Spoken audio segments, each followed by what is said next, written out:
Howdy, howdy. We are live on a very special Friday night. We are here to celebrate our 200th show on the Tex-Trek podcast. I'm joined by these wonderful people. So happy to have everyone here. I see there's a lot of people in our audience already chatting away. So I think we're ready to get started with the show. We're going to have some really cool guests, some great Star Trek content creators have contributed some content that we're going to be sharing. And without further ado, I'm Fathery.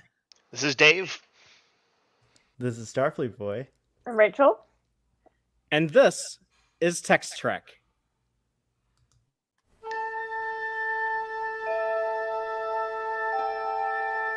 Engage.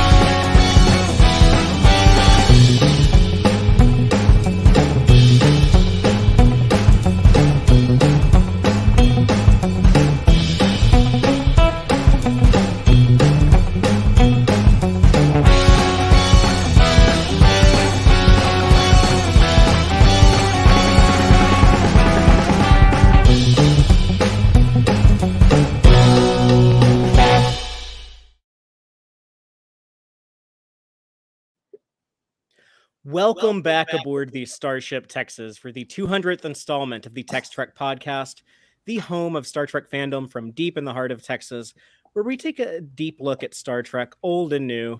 And tonight we are celebrating the 200th episode of our podcast by reflecting on all the best things to come out of Star Trek in these last 5 years of having Star Trek back on TV. And I'm so happy to be joined by not just my regular co-host Dave and frequent guest Starfleet Boy, but also Rachel is back. So Rachel, how are you doing?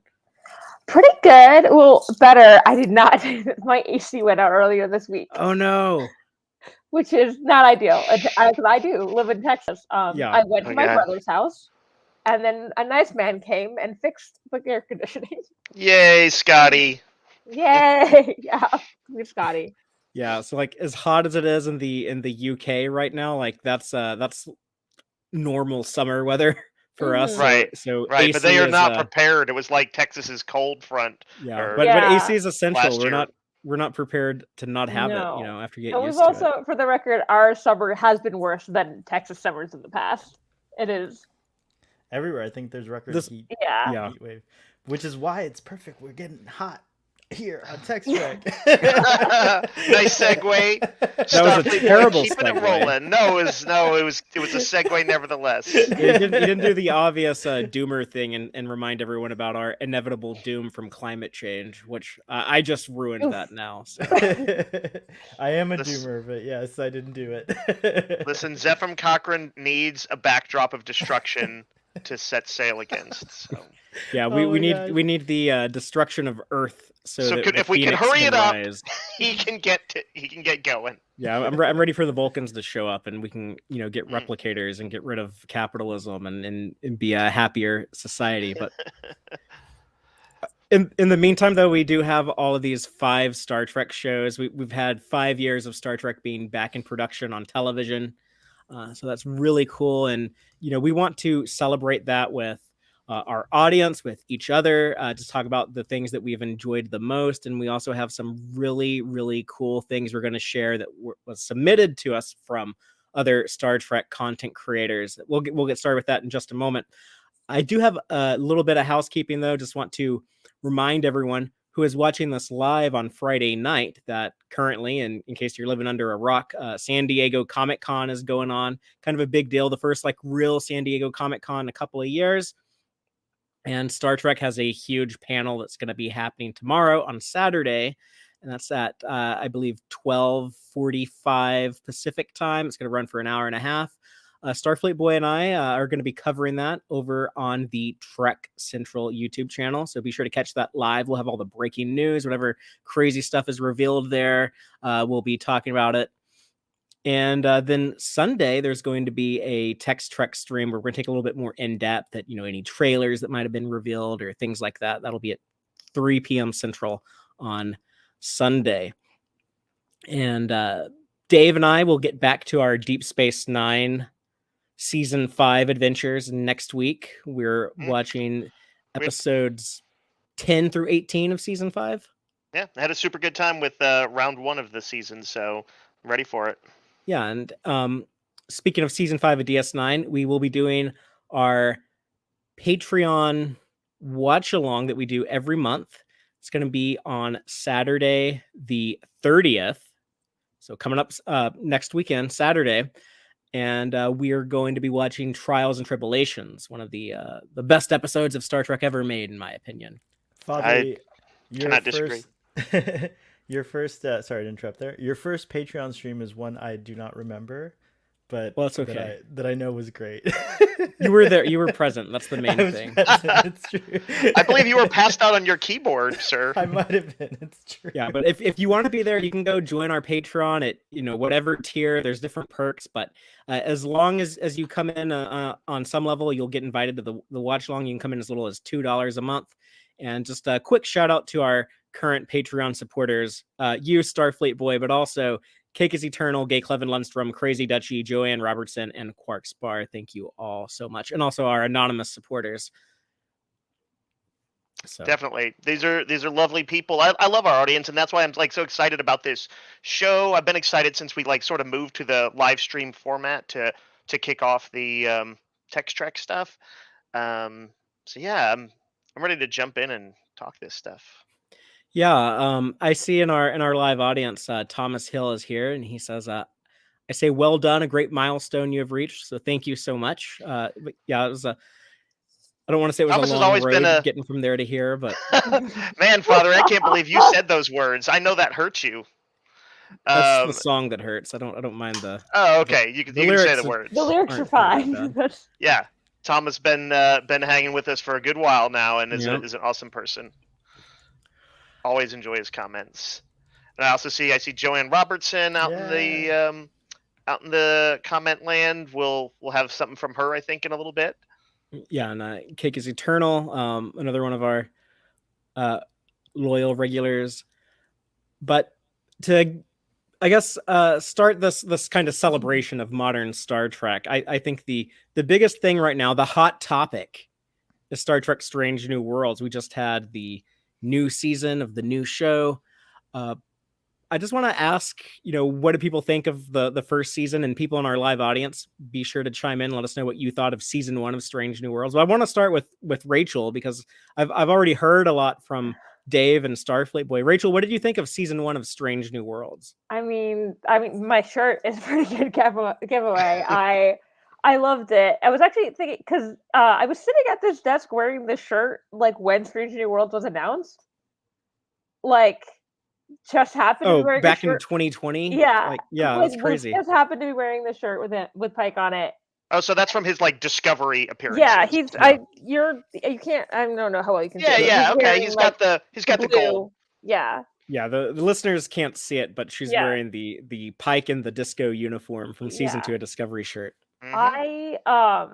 I loved it so much. I loved the episodic. Honestly, I like it being episodic more than I think I realized I would, because I would say my favorite of older Star Trek is something more serialized. But I think I missed that nice mix where it wasn't but I really enjoyed that I could show a friend a random episode and they wouldn't be completely confused about what's happening.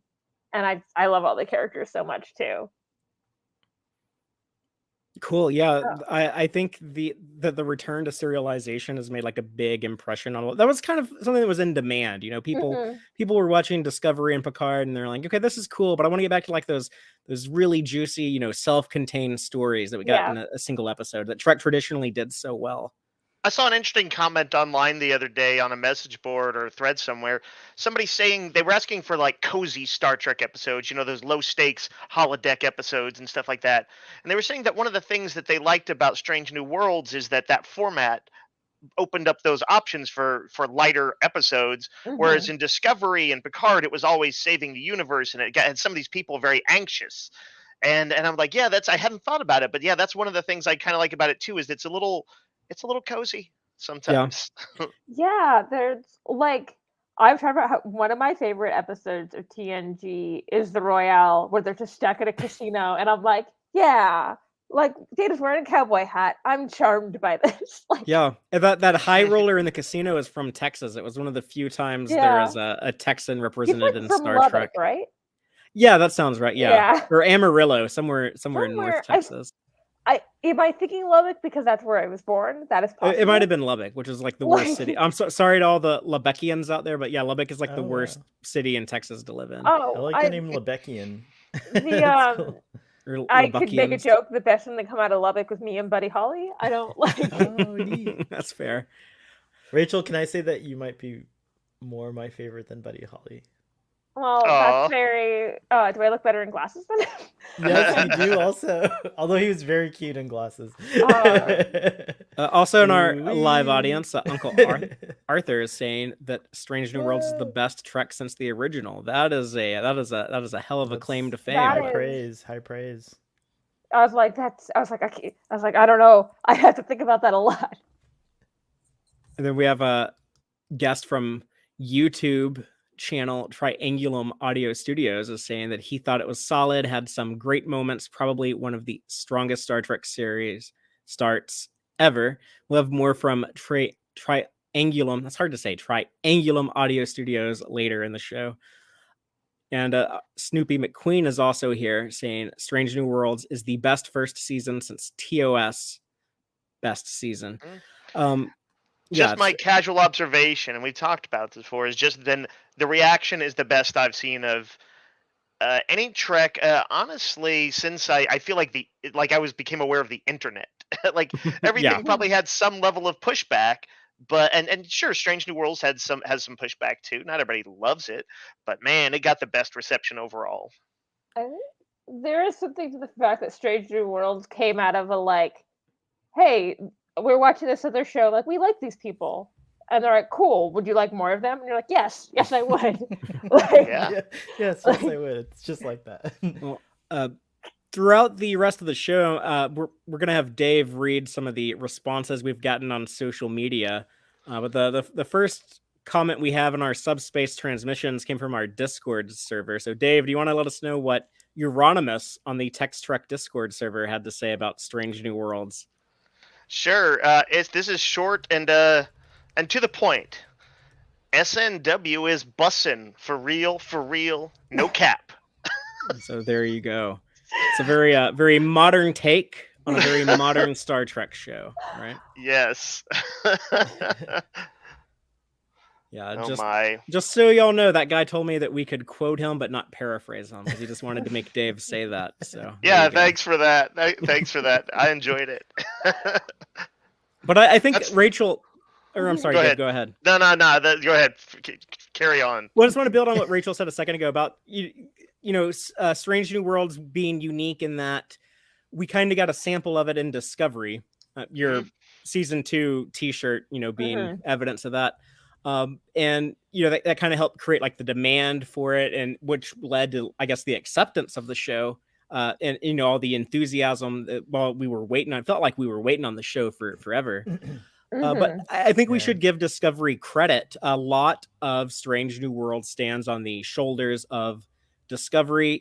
Anson Mounts Pike, Rebecca Romaine's #1, and Ethan Peck Spock all were part of Discovery before they were part of Strange New Worlds, and the triumphs and failures of Discovery too. I think Strange New Worlds had the advantage of having the hindsight of that. Oh, definitely. There's something where for lack of a better term, Strange New Worlds comes out where as if they've had their sea legs for making new Star Trek. They're like, cool, we've discovered what works, what doesn't. And also, I think it was specifically positioned as Strange New Worlds as a counterpoint to both Picard and Discovery's serial format. So that it didn't have to it was almost less competitor and more we're gonna kind of show you a little bit of a different side. Even though these are the same characters you visited in that show, our approach is gonna be different. So yeah, they also got the advantage. Yeah, they definitely had that hindsight 2020, and they got to be play off of it. I think also it's great.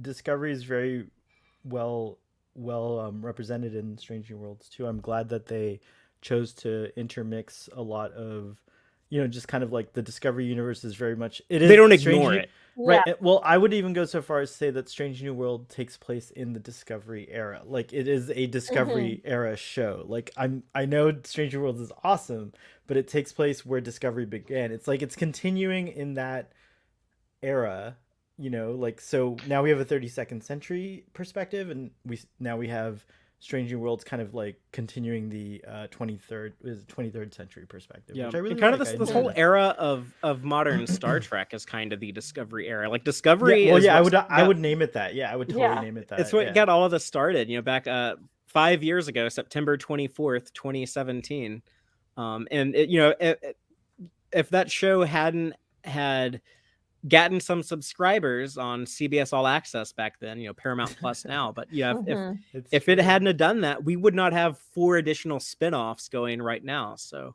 I subscribed on the day Discovery premiered to send a message to I think mine was maybe 2 days before or something. I waited. No, I think I'm making that up. I had it already, but still, that's what I would have done. Oh, you're building a narrative. It's you're true. building up the Starfleet Boy biography. Making it up as he goes along. The untrue tales of Starfleet Boy, which is real. All of them. Even the lies. Even the lies. So I think Discovery is kind of, I don't want to say on the back burner, but it's not front and center right now. It's going to be a while before we get season 5. They just started production of. We're actually going to get 10 episodes of every other show before we get any more Discovery.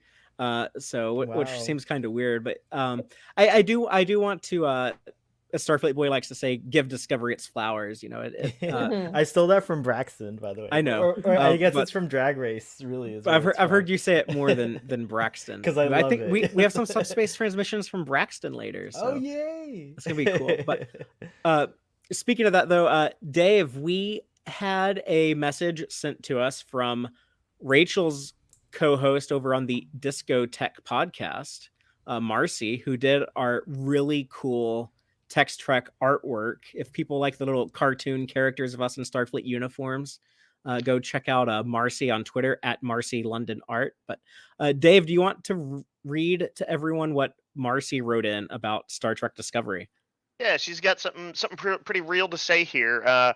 Marcy wrote, Star Trek got me through the darkest, scariest time of the pandemic. Discovery brought me back into fandom after I had moved on to other things since the TNG days. The Star Trek community took me in and made me feel welcome when it was really difficult to socialize because of COVID. So Discovery will always hold a special place in my heart. And that's it. Cool. And I love these kind of stories from Trekkie fans. It's like it's one of those shows that means something more than many shows can accomplish, I think. Mm-hmm. And Marcy, I believe, just started her Strange New Worlds watching, so she's just getting into it. Oh, very cool. Yeah, always exciting. I think I saw that on Twitter today. I see so much. Nice. I see so much. No, there's definitely a time when that first season of Picard was getting me through the weird transition where the first episode of the first season of Picard, I went to a bar to watch it in a crowd. And by the end of it, we were locked up, we were not in lockdown. Right. Yeah. And I was wow. And I remember I returned to the first season at some point, and I was like, oh, I'm enjoying this more than I did. I was like, I think I was just in a bad place when I watched this the first time.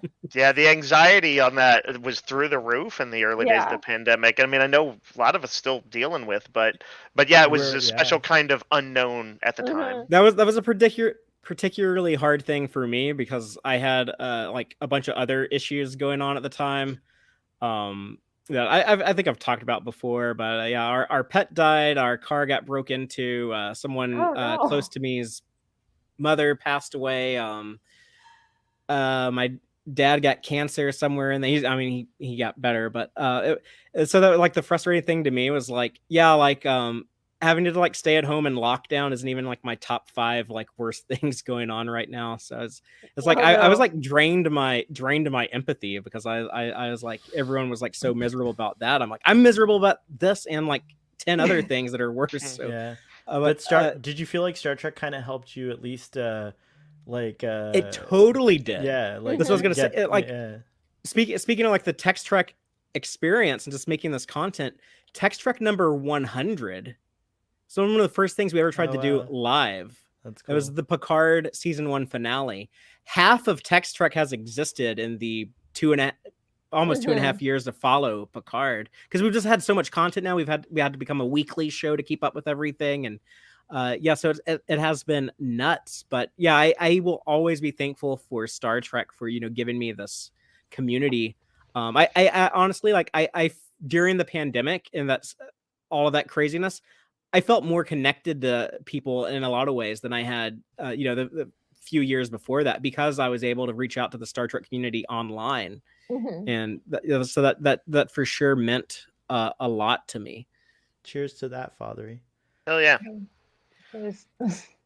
I do want to briefly mention, and this won't matter to the people listening, but Star Trek I'm sorry, not Star Trek San Diego. It might as well be with the big Star Trek banner above the convention center. Nice. But San Diego Comic-Con going on right now. There's going to be big news for Strange New Worlds, Picard's. I don't know if it's going to be big news for Strange New Worlds. I think that might be just the season 1 victory lap. They might tease a little season 2 stuff. But Picard season 3, I think we're getting a teaser trailer. Lower Decks, we're probably getting a full trailer. But right now, our friend Larry Nemechek, aka Dr. Trek, is in San Diego at the convention. He's actually running a panel, not the main Star Trek panel, but a Star Trek, I guess, adjacent multimedia. It's like talking about like books and comics, video games type of stuff panel. But he was kind enough to take time to submit a clip talking about some of the things that he's enjoyed most in this modern era of Star Trek, the last 5 years of having Star Trek back on TV. So I would like to take some time right now and just share a message from Larry Nemechek. This is so cool.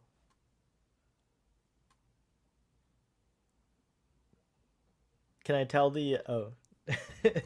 My favorite things from the last 5 years of Star Trek. My 5 favorite things from the last 5 years of Star Trek. Or something. Okay, Star Trek Back from the Dead, for one thing.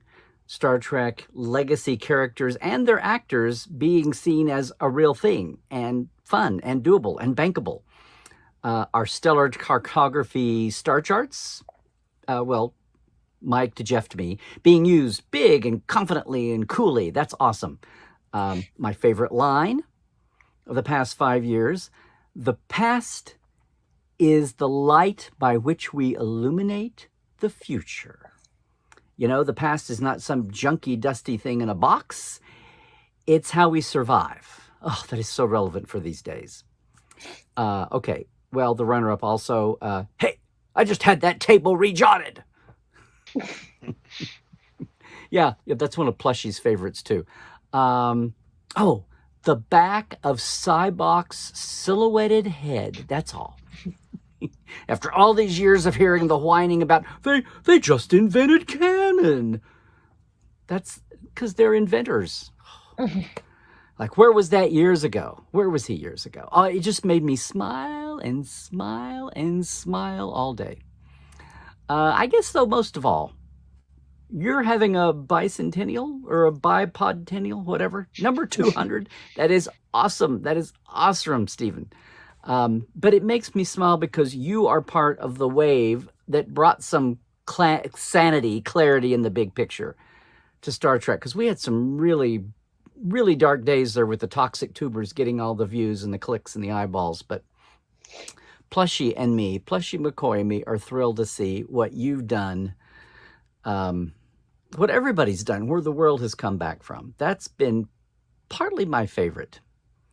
probably my favorite part of the last 5 years, that we have saved Star Trek fandom from itself and just got some sanity back into things. So, another 200 more to you, sir, and trek well, okay? I'm actually delightful. like teary-eyed. Yeah, that's. I know, they're so good. That was some very kind words, Larry. I really appreciate that. Thank you so much. But also thank you for those wonderful star charts that they are using in the new show. So that is really cool. And he gives a shout out to Mike, I think Mike Okuda and Jeff Mandel, I think is who also worked on those before he did. But yeah, so that was really cool.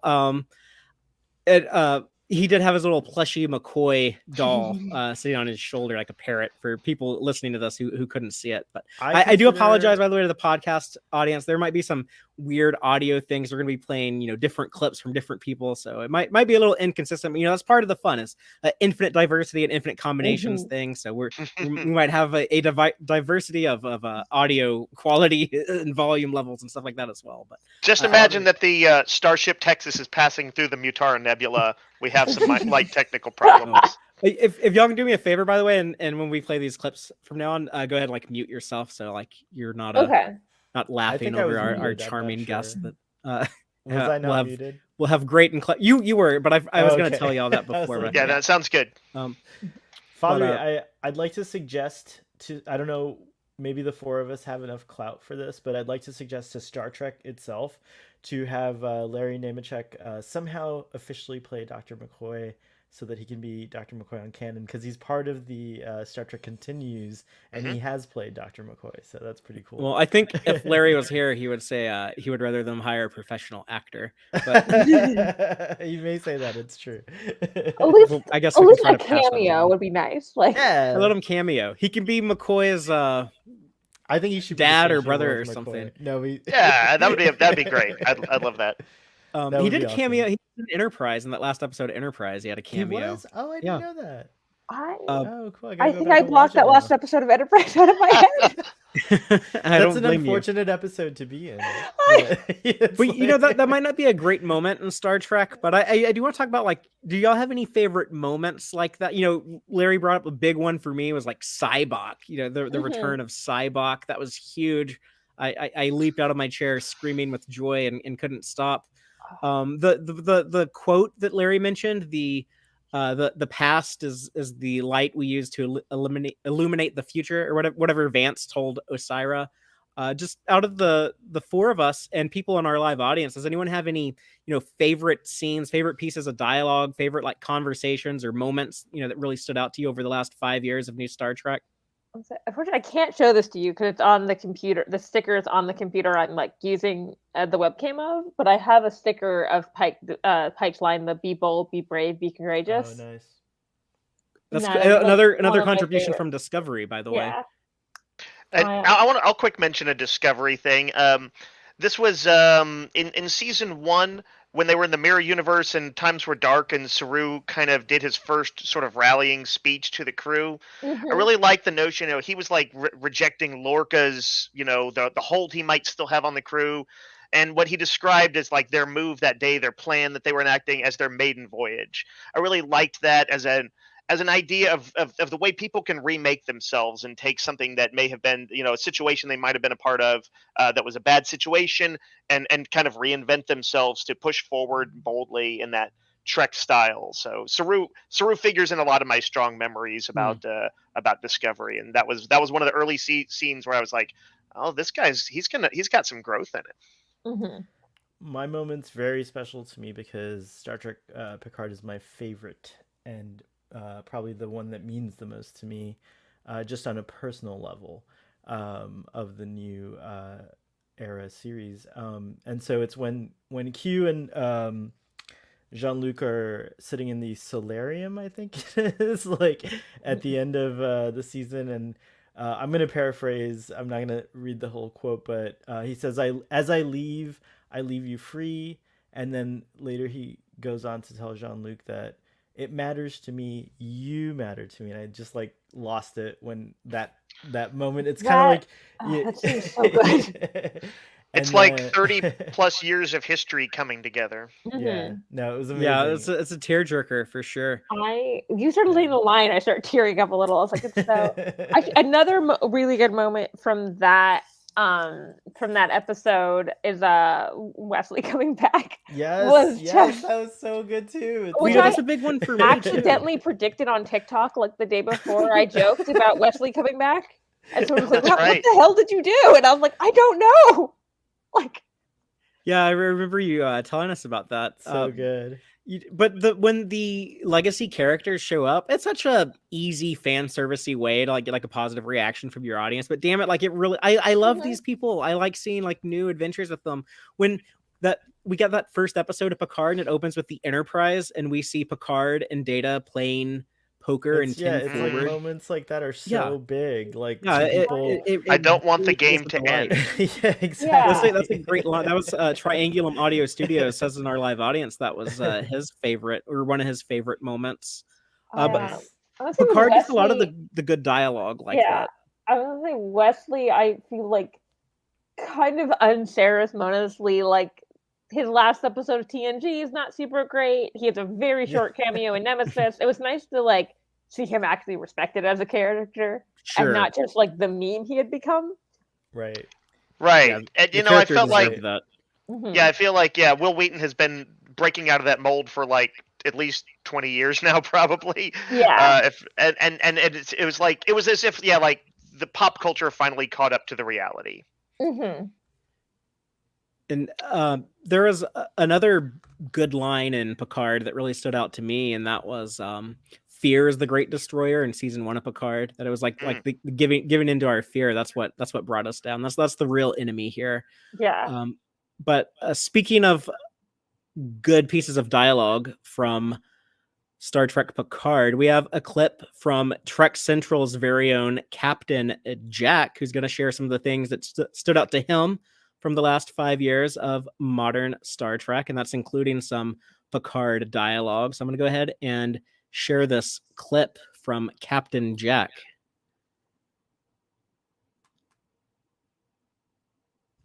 And Captain Jack Trek will Central here. get ya. Now, Tex-Trek asked me to send in a little video talk of my favourite moments over the last 5 or so years in the Star Trek universe.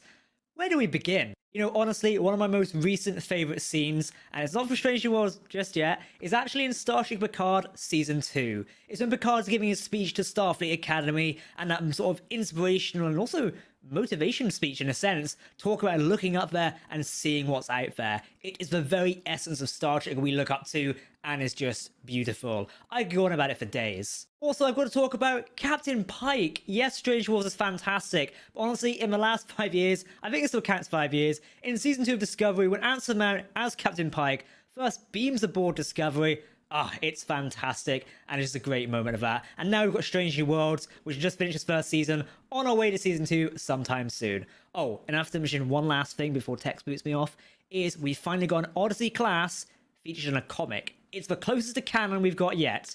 With any luck, the Enterprise will be with us soon. Alright everyone, enjoy Tex's show, and you can ski us on Trek Central. See you soon. That was awesome. Jack looks great in whatever that video format. It was like awesome. Father, you'll want to unmute yourself. Yeah, Oh, yeah. unmute.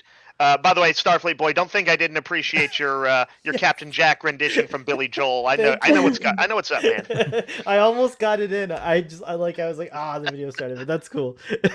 And I brought La Serena out just because we're talking about Aw. her. Oh yeah. I love her. You know, I wanted to quick mention. I saw in the comments Quark's bar says this is gonna sound horrible, but for me the big moment was Tyler snapping Culber's neck. I lost it. That was a hard-hitting moment. Same. Yeah. But I have a story. So I was on a vacation to Australia, visiting a friend who's Australian and a friend who's not, when that episode came out. And we were like in between sightseeing stuff. And so I was watching with headphones because neither of them watched the show. They do now because I made them. But they were apparently just talking, and I just apparently gasped so loud at that part that they burst out laughing. Oh no, you can't laugh That's- at that. That's a tragic moment. Yeah, and then they're like, what happened? I was like, someone just got brutally murdered. Oh, What I man. love. love. Oh, Terrible. I had a fun time watching that episode because I watched it on the 2018 Star Trek cruise, and a friend of Oh. mine That's awesome. went on land during one of our excursions and got someone to send that to her, the episode to her, because they didn't have like an official screening of it on the cruise. They've corrected that ever since then. They do like official screenings if there's new Oh, episodes that come out. But that's yeah, like so she kind of weird. like That's so, smuggled like, it on board, and we watched yeah. it in her cabin with her. It was fun to just see it in a Yeah, group of people yeah, I'm that are glad they do celebrating that Star Trek like that. now because that seems like such a obvious thing to do together. Yeah. The other cool thing about that is that the Star Trek comic book artist J.K. Woodward was on the cruise, and I got to show him that episode. And that was like the first Mirror Universe episode of Discovery, and he draws like the Mirror Universe comics, so he was all into that. It was a fun experience. Father, I want to just quick throw out one thing real fast. It's a not serious scene as a favorite because I feel like it kind of represents the energy that Discovery brought and would bring in some ways to the whole franchise.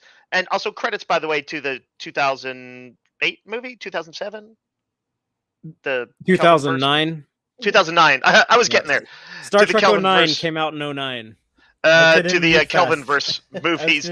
But in Discovery, the scene in the episode Magic to Make the Sanest Man Go Mad, the party. I love that it was kind of throughout a little bit of the stuffier style of, I'm going to say, the TNG parties and stuff, and dropped, hip hop beats, beer pong, drunk Tilly trying to give dating advice to Burnham.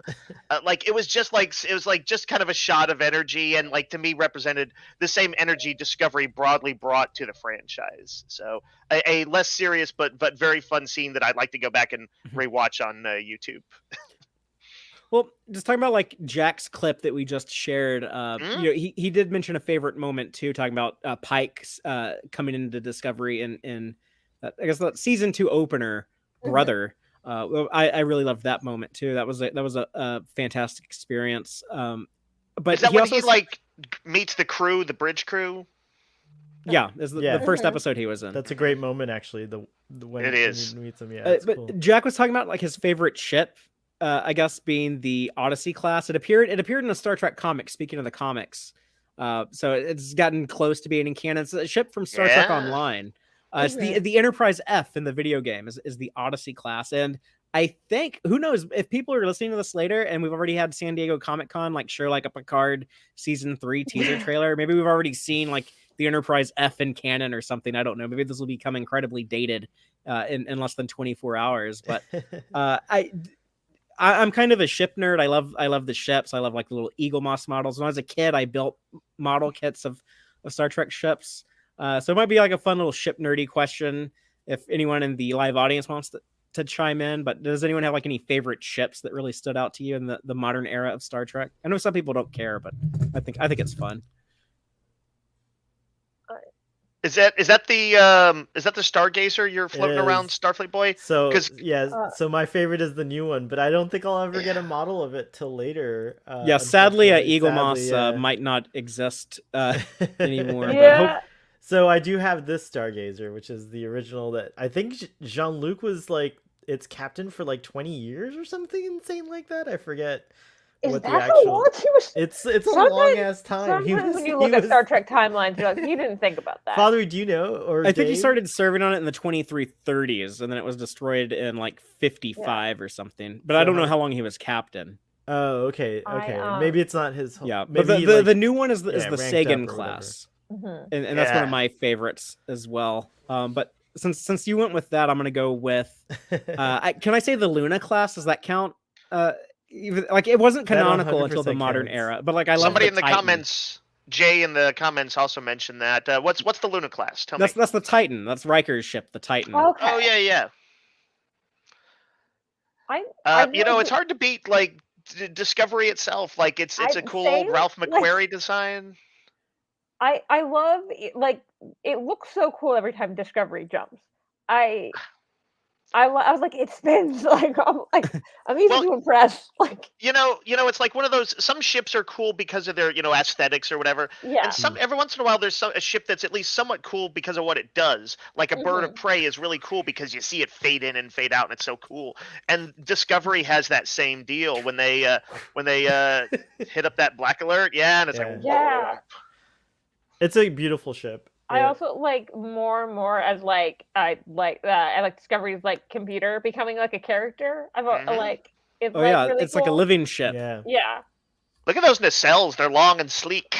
Well, Yeah. the podcast listeners can't see Sorry, 'em, yeah, but this is exclusive for the YouTube audience. So, hey, podcast listeners, come and subscribe, and maybe one day you'll be able to catch a cool visual when Starfleet Boy's on showing off his little As he flies his Eagle Moss ship around his the little screen. toys. You broke your little ships. I actually broke one on here, I think, once, which is crazy. another ship that really stands out to me, because I love the original Matt Jeffries Constitution class Enterprise so much, but the John Eves redesign of Yeah. Strange New Worlds, I guess introduced in Discovery. I just Mhm. love seeing the 1701 Connie in all of its glory, and I thought it was a very well thought out update.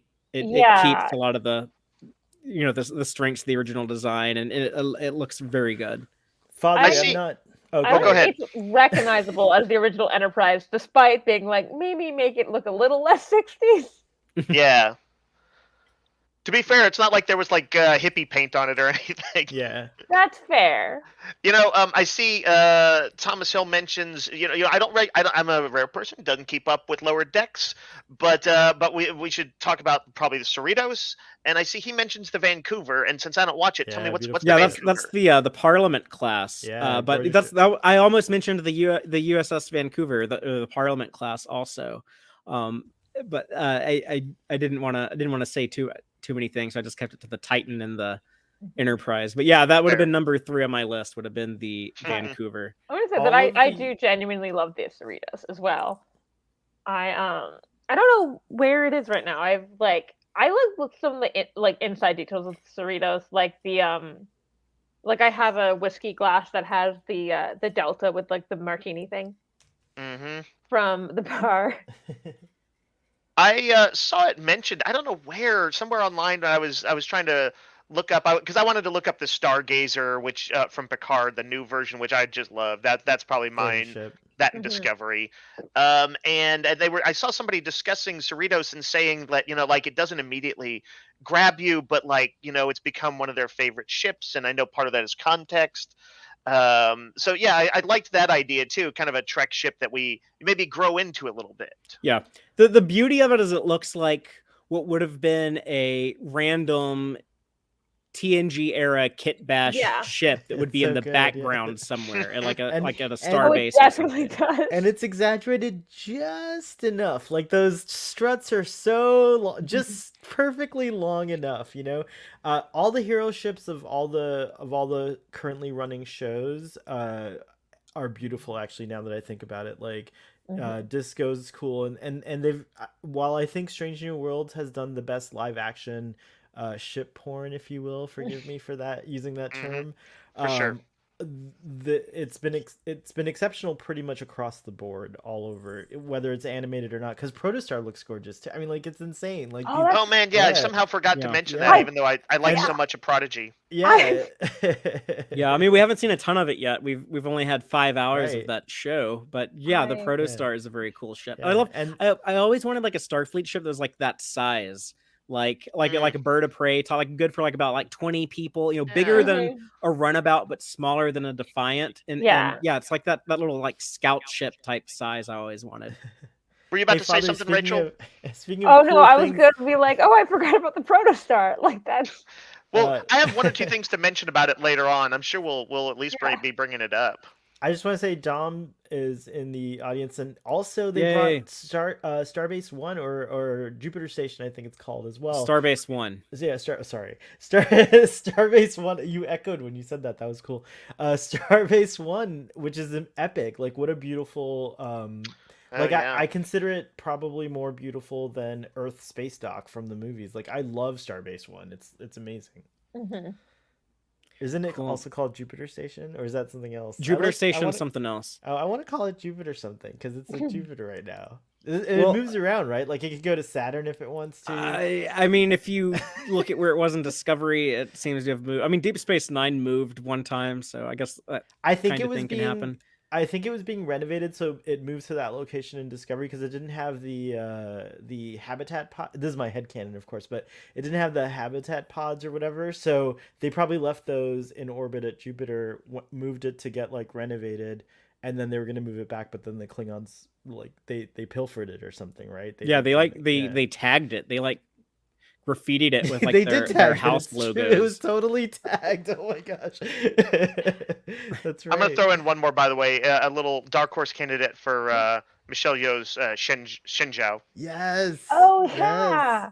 See, such great ships, iconic. The Shenzhou ships. was the first ship of the modern era because they showed us that before they showed us the Discovery. Yeah.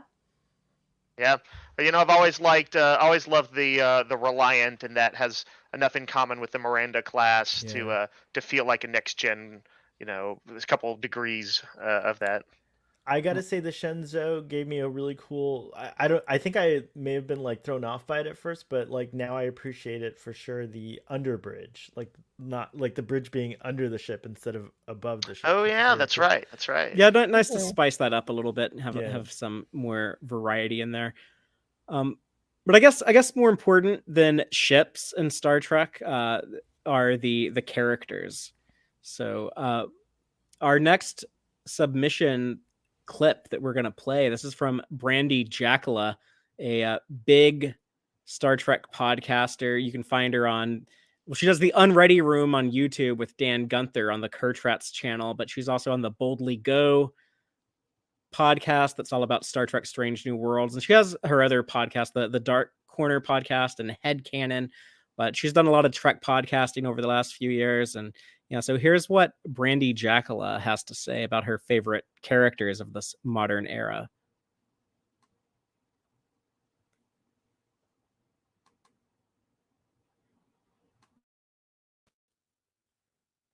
Hello, Brandy Jackola here.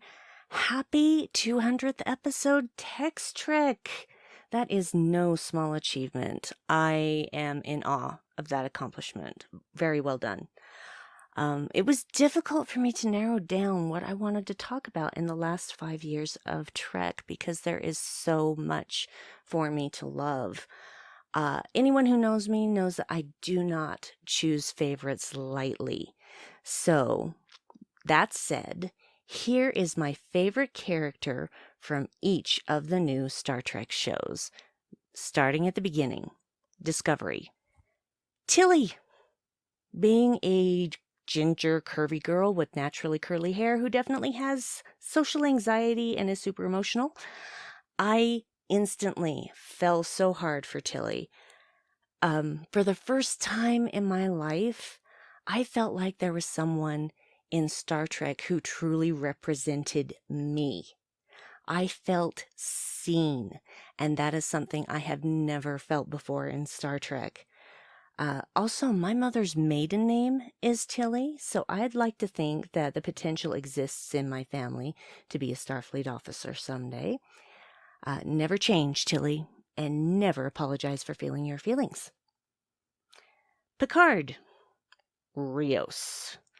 Santiago Cabrera is a genius, so much so that it took me pretty much all of season 1 to really accept that all those emergency holograms on La Serena were played by the same guy.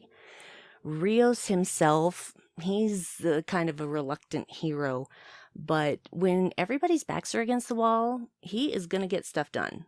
Spoiler alert, I am going to keenly feel his absence in season 3. Lower Decks. Boimler. Bet you didn't see that coming. I think of myself more of as an amalgam of Tendi and Boimler, but if I have to make a choice, I'm really Boims at my core, because I would absolutely be doing that Borg simulation over and over and over again until I got that 100% score. I also hate getting in trouble, and I don't like breaking the rules, but like Bradward, I am learning to loosen up a bit. Prodigy. Rock talk. I just want to hug Rock.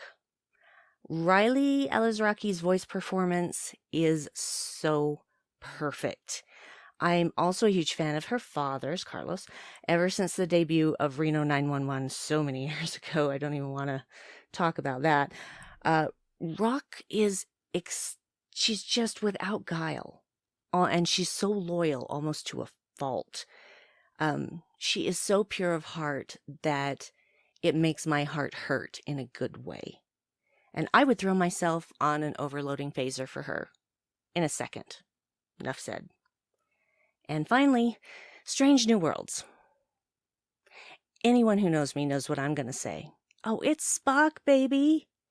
I have been a Spock fan my entire life. I don't remember a time before Star Trek. It was always a part of my life, and I grew up watching it with my family. At the tender age of 5, through a traumatic episode called The Devil in the Dark, I discovered that Spock was my favorite character. And I never thought I'd feel this way about anyone else playing the part. And then along came Ethan Peck. His characterization is so spot on in so many ways, and in ways I never expected. And he still makes the performance his own, and not just a carbon copy of the original. And honestly, I could spend another hour just talking about Ethan Peck as Spock, but I want everyone else contributing to have their time as well. So that is all from me. Thank you so much for the opportunity to share some of my most favorite things from the last 5 years of Star Trek. Happy 200, and here's to 200 more.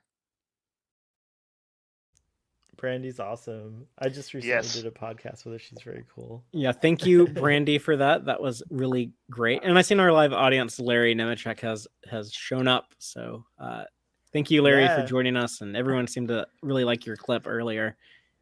He's only operating on 10% battery. We have to all send some like. Oh yeah, he's on the road too. We have to do a power transfer. Oh, well, I hope he can find a charger somewhere nearby. But yeah, favorite characters of this new era of Star Trek. I see in our live audience, Jill 47 is saying that she is Rutherford. Yeah, I mean, I guess speaking of Lower Decks, I'm more of a Mariner stan. I'm wearing the Lower Decks dress uniform with the sleeves rolled up Mariner style. Nice. But yeah, I mean, like, some of my other favorites, I guess on Discovery, everyone seems to love like Saru and Tilly. But I mean, there's a lot to love with both of them. I also really like, I know he's just a recurring character, but Admiral Vance, I think has been really cool. He's kind of like the example of 32nd century Starfleet and all like the hardship that they've endured in that time period. And he's a break from the Badmirals. Yeah, it's nice to have like a good moral. Yeah. Spent half that season of Discovery convinced he was going to turn out to be evil. A lot of people did. It's a Trek trope. It's a trope. And like, to be they fair, did like it with I've Lilac heard too. before, Yeah, it's crazy. And then like, and then once I realized, okay, I think he's good, and then I was like, he's gonna die. Like, and then when he came out alive and good, I was like, what? Like, look at that Jill out in the comments, standing up for Kovic. Yeah. Oh yeah, she's a big Kovic stan. Yeah. Another character I was convinced would be evil, and then wasn't. Oh yeah, it's David, non-sinister Starfleet. It's David Cronenberg. It was weird for him not to be evil. That exactly. He's just an intense person. I already mentioned Tilly and Saru, and those are probably the biggest guns. But Pike it's almost like everything is in his shadow because he's shaping up to be a legend, right? He's going to be a favorite captain. There's just no doubt about it already. So definitely I want to throw some love just to Anson Mount's Pike. I obviously love Pike. But Tilly's actually one of my favorites because as someone who is neurodivergent, I relate to Tilly a lot. Yeah, and they just dove into it with her, Yeah. And they did the thing that was kind of a little bit of a flip from, say, the side of neurodivergent that maybe was represented by who's the guy on TNG? Barkley. Barkley, yeah, Yeah. of kind of the showing that it's also like it can be charming as well. It is not a Mhm. Barkley kind of tended to have more, I guess I would say, overtly negative traits up Yeah. front, and you know the writers were wrestling with how to represent it, Mhm. and I felt like Tilly was a maturation of that writing and their insights and stuff, and so Yeah. that was really cool. I definitely, and I wanted because she was talking about Ethan Peck's Spock. There's one moment in the finale of Strange New World. I won't go super into it in case people haven't seen that last episode, where he does an eyebrow raise and he looks just like Looks so Leonard good, Nimoy. yeah. That I was like, Jesus Christ, like. Love those moments. Because But you know, I loved his Spock, and but that was like the first time I was like, holy, he looks like. He does. Yeah, I like was like, but was he Spock is- practicing he in felt a like mirror? Spock. He already Yeah. started feeling like Spock, but like that was like the cherry on top or whatever, the icing on Yeah. the, like it was really good. Yeah. Like I think that like he's always felt like his own version of Spock. That's really like at that moment I'm like, oh, these are the same exact character. Right. That's Yeah, he was awesome. able to play Spock. And I said that to Dave when we watched that episode. I was like, I think that Ethan Peck is trying to be more Nimoy Spock intentionally Yeah. here. And then Mhm. he went on to say that he was. But yeah, I mean, Yeah, Spock was which another makes like sense. he was a favorite character of mine, growing up, and Ethan Peck has done a great job reinterpreting Spock for I- Strange New Worlds, and he continues to be one of my favorites. Also, I guess like on Picard, do you have any favorite characters from Picard? I mean, Elnor. 7 of 9 was always one of my favorites. So of Seven course, is right. she I still also, is. I also love Rios. I also really like Mm. Agnes. I actually Yeah. really liked Agnes Yeah. and Rios together. I Which like them all, but season 2 Elnor did not, wins. apparently. Oh yeah, Elnor was great. Mhm. I liked in his brief time, all too brief time on the screen. I loved seeing Hugh again. I know Oh, he's that was- supporting character, yeah. but I Pour one out. Let's pour one out for Hugh. yeah, right. Dave, we had a subspace transmission from Braxton about his favorite character of the new Star Trek shows. If you'd like to share that with us. Yeah, right on. Braxton says, Disco is my favorite new Trek show, and Michael Burnham is my favorite new character. I'm elated by the return of my franchise favorite character, Seven. So shout outs to both Michael Burnham and Seven. Michael is a great character who I think often has a problem in a lot of shows where like people forget about the main character when they're like, Right. I've been watching that one forever in genre fiction, whether it's Buffy or anybody who's kind of a team leader type who kind of Yeah. wears that burden, which I think is somewhat hard to relate to because mhm. few of us, I guess I'd say, are natural leaders. That's not a common personality thing, and so it can be hard to portray. Yeah, And- the analogy I've always used is I've never heard anyone say that their favorite character is Harry Potter. Yeah, Interesting. perfect example. Yeah. I am gonna say that Burnham is my favorite Discovery character, though, especially when she became captain. Like, I mean, I liked her scrappiness. I liked her I think a lot of it has to do with like it's really hard because Sonequa Martin Green, I just love her so much. So I was like I had a built-in bias of I like your character, like I get what you're doing, like I appreciate her so much as an actor. So good. yeah, but when she became Captain Burnham, I was like chuffed, cheese pleased, and just like so happy because that's how I always wanted her to be. Like that's how the character, not it feels Sonequa right. was awesome. But It feels right. Like it season feels 4 really right, of Discovery is actually my favorite season of the show, and I think a big part of that is just it just Captain feels so Burnham. natural to have her in the captain's chair. Mhm. Yeah, I agree. So that's who I wrote for Discovery, and then I agree with a lot of people. Boimler's my boy. Boimler's great. Is your Boimler? Boimler is relatable and to a level that I'm like, oh, should I admit this?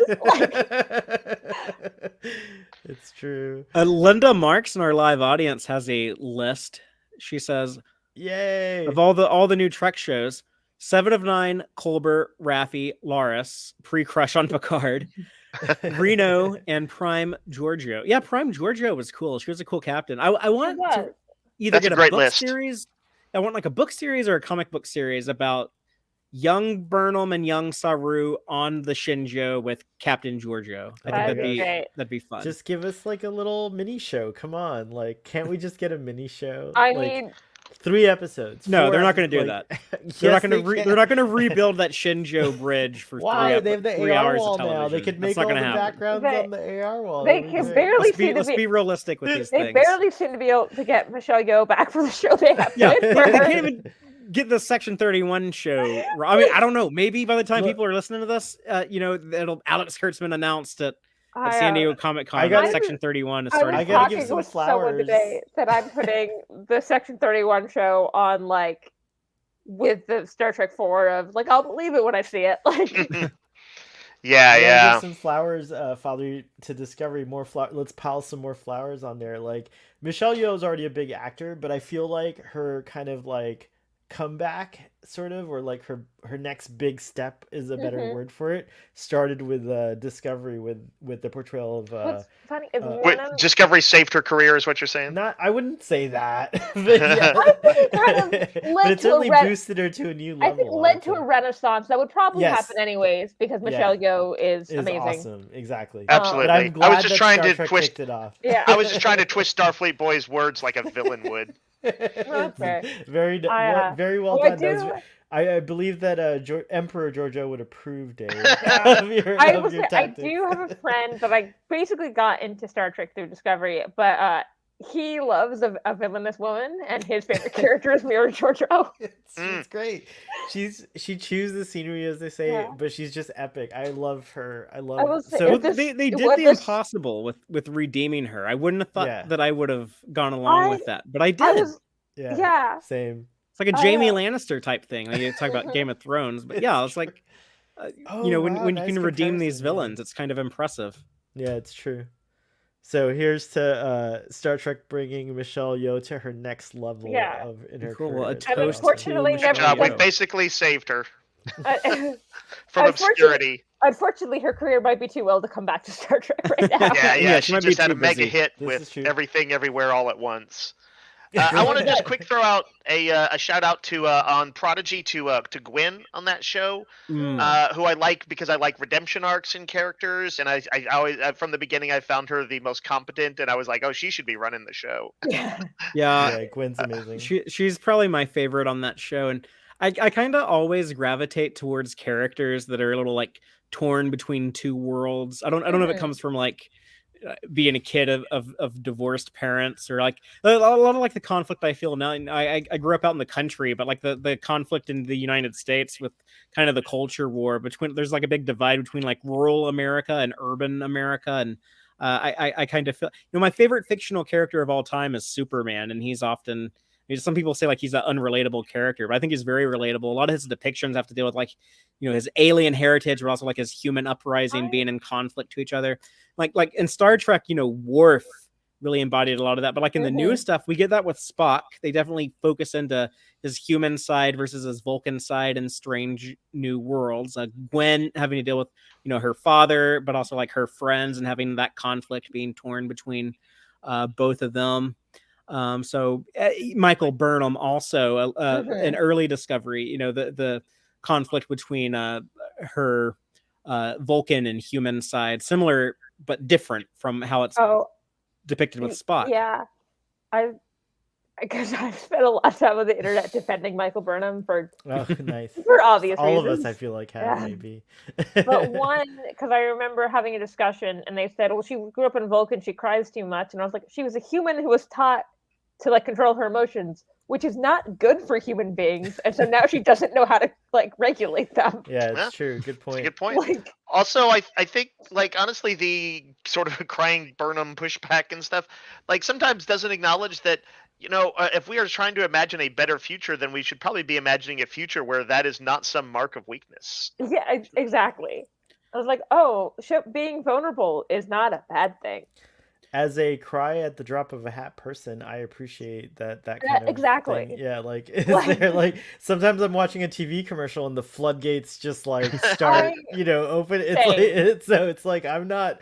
I appreciate it, and if I were in the fucking military and I were brilliant and I had like a place of captaincy, I'd cry if I saw like a binary star system exploding or something like that. So I think people are ridiculous with this bullshit of that.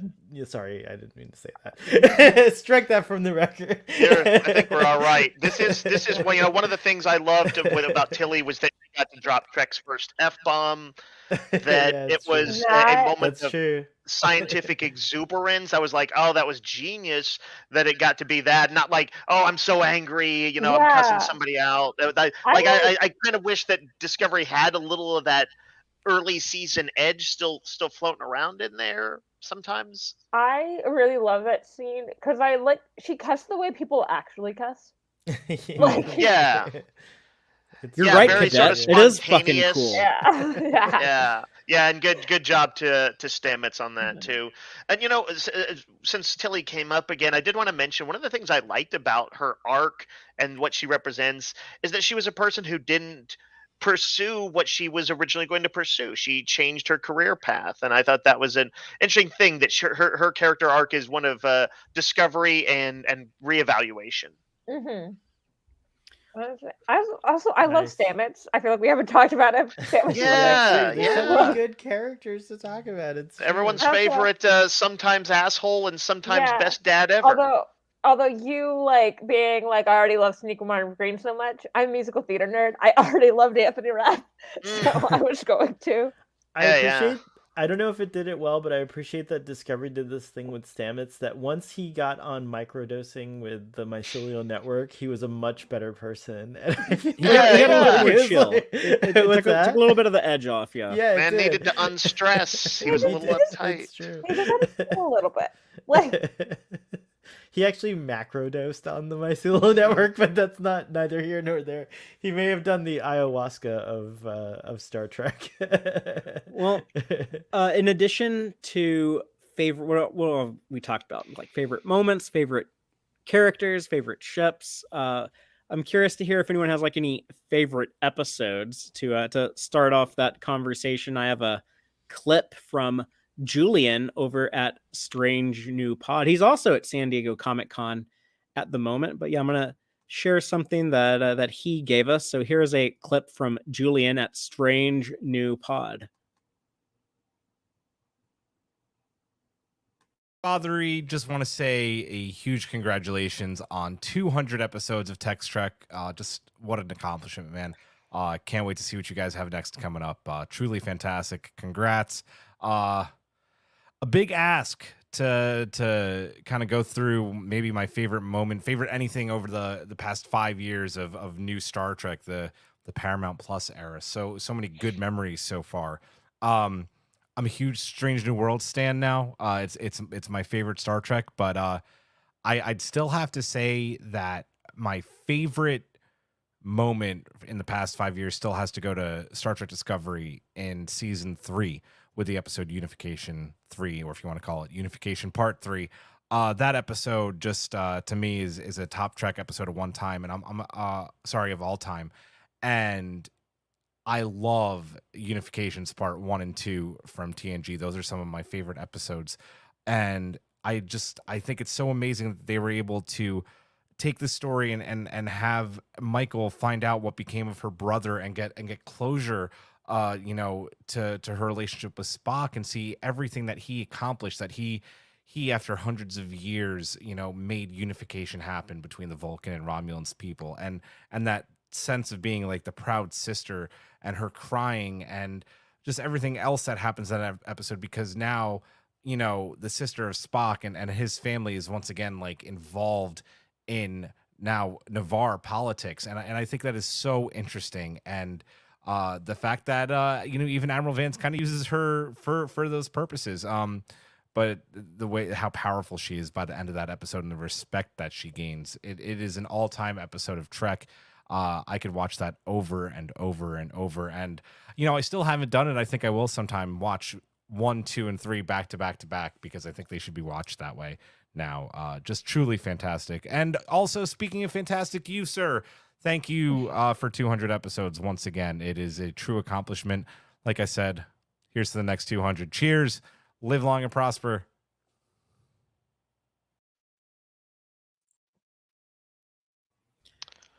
Thank you, Julian. We are glad you were able to contribute. And I see Spotted Giraffe is in our live audience. Giraffe, don't go anywhere. You're up next. You're the next clip we're gonna show. But yay! And Yeah, also, your Uhura Queen, what's her name? Queen Mab. Cosplay was amazing. If I think, I haven't seen pictures of that. Yeah, yet. yeah, it's pretty cool. I need to find that. And Father, my favorite character of Changing Worlds, I chose Uhura for this season. Okay. By the way, She was what I worth liked saying that. about that clip is his comments from Julian tied together the different eras of Trek. He was looking at a show that specifically built on TNG and brought it that it's that shared universe thing, right? It's what Marvel fans are getting now, but like Star Trek people have been enjoying for even longer. Yeah, it's the beauty of the big, 56-year tapestry. I love when Star Trek uses that to its advantage. And, sometimes writers complain about it being, difficult to tell stories like that. And I'm sure it is, but it's also very advantageous. And as fans, a lot of that, seeing that connected shared universe has like a big payoff to us as the audience, I think. I think of moments that made us cry, like watching Michael Burnham get to watch like Leonard Nimoy Spock. Yeah, that was great. It never in my wildest dreams when Discovery had come out did I think that was going to happen. So I was really emotional.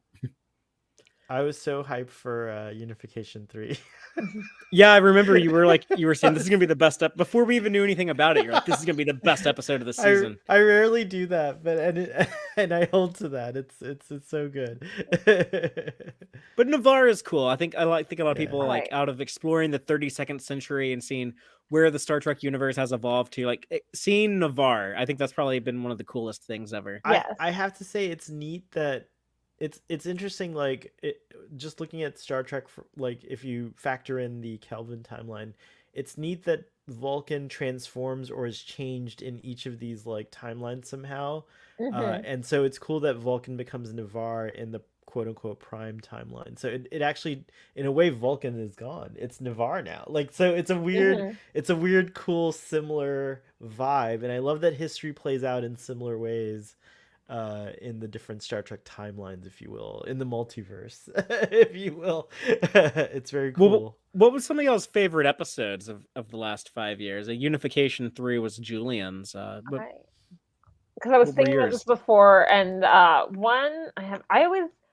terrible at remembering episode titles. Through the Valley of Shadows, which is the Pike, right, where he gets the time crystal vision. Yeah. Because I love that it changed what Pike's destiny was a little bit, not in that obviously it's still the same timeline wise, but that it made it a choice he was making, not a that was amazing. Yeah, not just I'm a Starfleet captain, so I did the right thing in the moment. I didn't think about it. I was like, no, he knows his life is going to be more difficult in the future, and he chooses it because he knows it's the right thing to do. It even sheds light on, how Pike is reluctant. He's telling Spock no in the menagerie. He's no, Spock, don't do. Pike seems, which is brilliant, by the way, that beeping conveys this. What I mean? It's astonishing that they were able to. That's again a shout out to TOS, but the fact that a beeping character was able to express so much. But it changes that too. You can kind of see a little bit of Anson Mount now in that performance. It's it's the cool. Same. One of the things is that way, and it affects how I watch a bunch of other Star Trek, because anytime now anyone mentions having a Christopher Pike Medal of Valor, I'm like, hell yeah, the Medal of Valor is named after him. That's really cool. And also Pike City being a thing where Cisco's girlfriend Cassidy Yates, who Dave is getting to know now, watching DS9 for the first time. She's from Pike City, so that's cool that his legacy lives on. That does have more meaning My No. favorite Strange New World episode is completely different. Is that it's the Elysian Kingdom.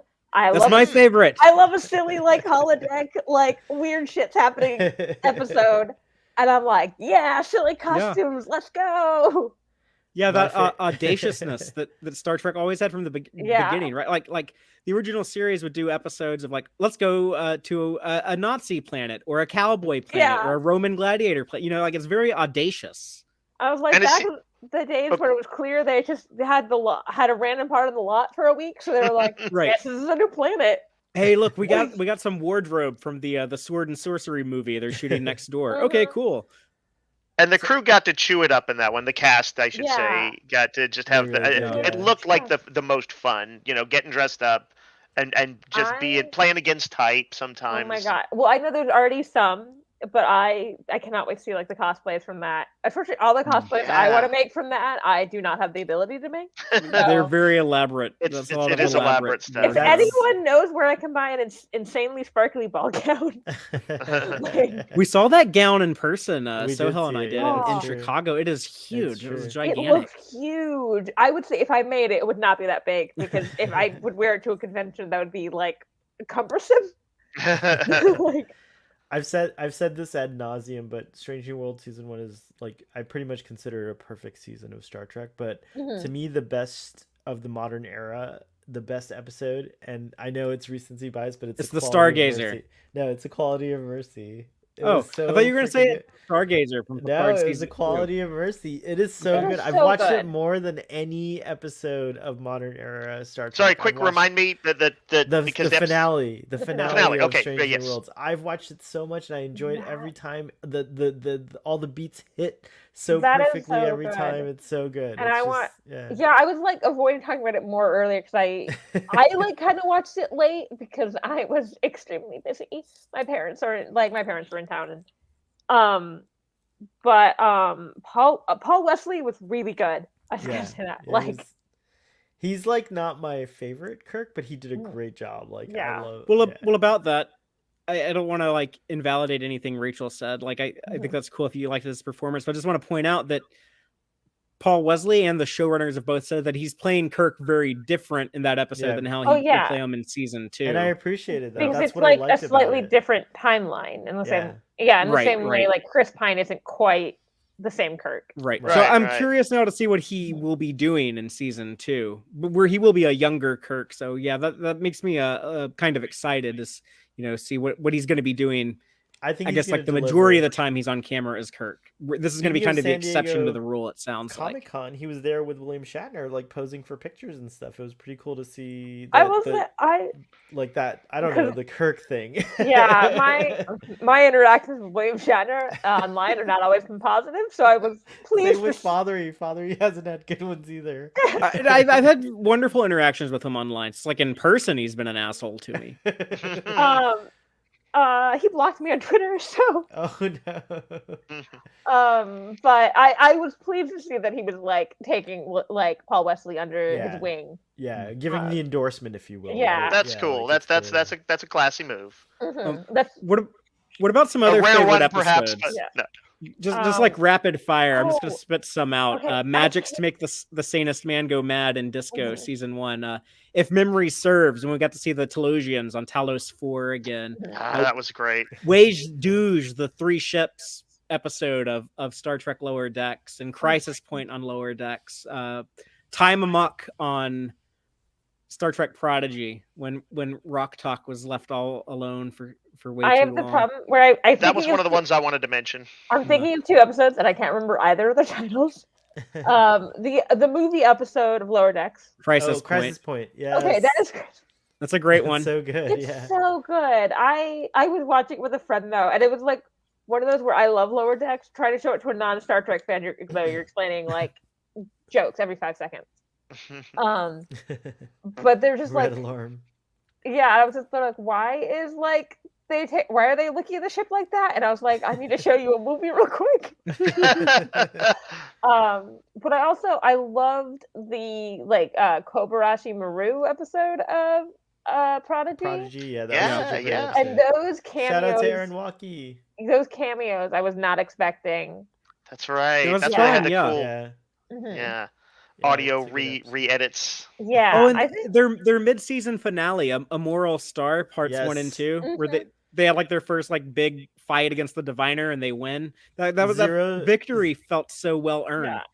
Zero won my favorite character slot because of that episode. I loved that moment. Yes, I get to That see a was so Medusa good, and do yeah. something cool. Yeah, it was really epic. And he was just so gentle and calm the whole time, so it was very jarring, but in a good way. Like, it was like, it was just Were like, they? this is like, it was They cool were to so see- gentle and Yeah. calm. Yeah, sorry. Yes, correct. Father, Thanks did you for- finish your episode list? Yeah. What do you got? The only, most of the ones I've was going to mention have been covered, but I wanted to throw a shout out to what was it? Spock Amok in Strange New Worlds. Not just for being funny, but for how it seamlessly wove together an A, B, and C plot. All of every one of which was in some way about perceiving something through someone else's eyes. I thought that was just very clever and ingenious plotting and structuring. And it had me like it built on the Spock and T'Pring's relationship. It showed why Pike is such a great negotiator and all that. And then this is kind of an odd one, but I think it was the second episode of Star Trek Discovery season 3. It was the one where it focused on the Discovery crew on that sort of icy. Where was that filmed? Greenland. Greenland, Oh, yeah. yeah, like- that was beautiful. That's Yeah. So it's Saru and Tilly versus like the space pirate guys in the saloon Right, and all yeah. that. That was good. Yeah, I Oh, really wait, like was it that. Greenland And or Iceland? It might have been I think it was Iceland. Okay. Iceland, Father. We Yeah. mentioned Yeah. this earlier, but Brother is actually one of my favorite episodes. Brother's Yeah. great.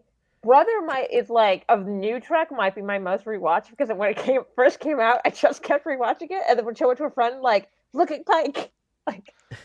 You guys have already named all my favorites, but Nepenthe and Farewell I'm going to throw in there from Picard. Oh as well, Those speaking are of good. Nepenthe, we have a subspace transmission from our patron Joanne Robertson.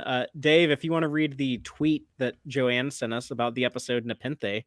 Yeah. Well, Joanne said Nepenthe was my favorite episode of Picard because it was a reunion of friends picking up where they left off. But I think Wage Douge, is that how do you say that? Yeah, it's Klingon for 3 ships. Wage Right. Douge. Is one of my favorite episodes of the franchise to date. Michael and Book are my favorite characters because Black Love is beautiful. And absolutely behind that. Yeah, same here. I would say as someone who like most of what I read is romance. Michael and Book are like one of the best They're like great. ships of Star Trek, like ships and not in the thing they're on relationships. It's so confusing to talk about like that kind of shipping in Star Trek. Their love story is done so well in a way that Star Trek love stories often aren't. They have great Yeah. chemistry. I was Yeah. shocked when I learned that they never did a chemistry test when they were casting Book. Yeah. They just David Ajala and Sonequa Martin Green they just brought that on set when they first worked together, and I was like, wow, that That's is so- really incredible. Father, I real find quick. that Go ahead. good, Sorry. especially because I don't dislike Ash as a character. I don't think he was a very good love interest though. Yeah, I agree. Like I don't think they had amazing chemistry. It's hard to but measure up compared to the Book Yeah, Burnham it, dynamic. It is. I think I was fine about him in love interest, but I was like, oh no, this is what was missing. Like, Father, shout out to PJ at Boat Wreck. He did a video. He and I gave our top 10 episodes of Star Trek on there. So Oh, cool! Where Yeah, could that people be go found? check that Where out. could that be found, Starfleet Boy? That's on Boat Boat Wreck. Wreck's channel. yeah, Boat Wreck's Right on. channel. Yeah. But yeah, we heard from Julian over at Strange New Pod. We also got a submission from Giraffe at Strange New Pod, who's in our audience right now. So we're gonna go ahead and share the clip from Giraffe.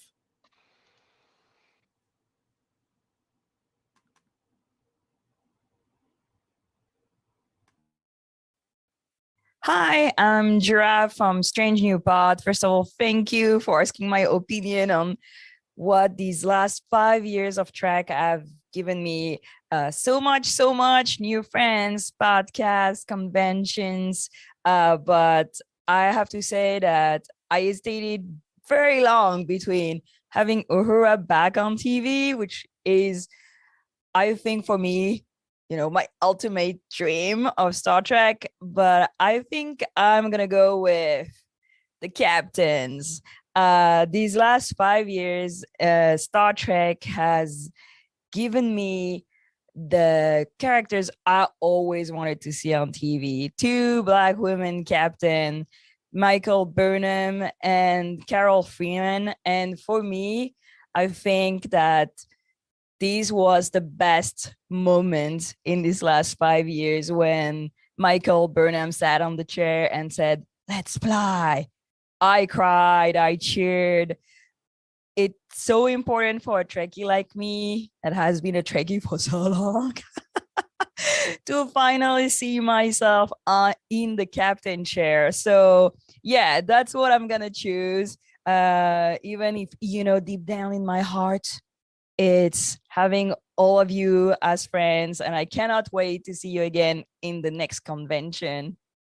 See you. There's like so much love in this room. Yeah. Father, your mic is still muted. I was gonna say Giraffe's awesome. We met her at Star Trek Chicago.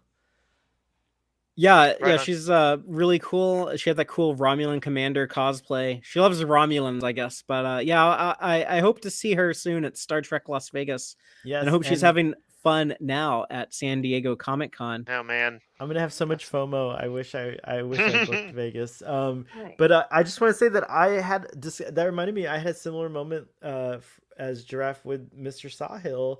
I think he's like the first like prominent Desi or Indian Pakistani type of character. I wanted more of him. He was so cool. Me too. And so I felt really like cool, and it's so close to my actual name, Sohail. It's like Sahil and Sohail. So I was like, what? Yeah, it's like off by one letter. Yeah, it's like he was the guy who like kept the torch burning. Yeah, right? he kept the torch burning. So Mr. Sahil's cool. Man. He's like super cool, and I was like, dang, like I got a commission from Michael Burnham. Like it was cool. I can't believe we forgot to talk, because that moment is so good. It's like super good. Yeah. that did make me cry. I'll admit it. Yep.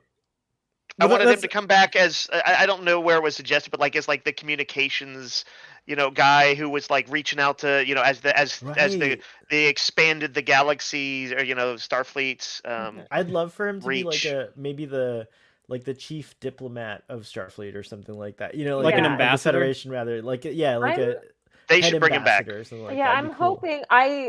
I have an assumption about Strange New World season 4, because they probably had less guest stars because like of the conditions of filming. Discovery season 4. Yeah, Discovery season 4. Sorry. Right. Because there was like some characters where I'm like, bring them back, and I'm like, do it. And I was like, do they not live in Canada? Is this the problem? Yeah, he doesn't live near Toronto. And the anymore. actor's awesome. Adil, I think his name is Adil Hussein, and he's super cool, very engaged with like the fans and the community, and he's like super really like I was saying he's super he cool. is really sweet. He was the first like guest we had on Discotheque. Right, yeah, I remember that. Yeah. Right on. Very That's awesome. So cool. And we were just like, he agreed to come on our podcast, and like no one else had. So that's amazing. Oh my gosh, I gotta go. Cool. I didn't hear that. I didn't know that one. That's cool. I'm gonna go Keeping the flame aloft. Yeah. Yes. Well, on that subject, thank you for sharing that with us, Starfleet boy. But has anyone else felt represented by any of the characters in modern Star Trek? I don't know if me and Dave should be given too much spotlight answering this as the two like straight cishet white dudes, but I mean, I talked about this a little before, but Tilly in a lot of ways. One, my hair's not the same type of texture as Tilly, but it is curly. And usually in most modern media, women with curly hair just straighten it.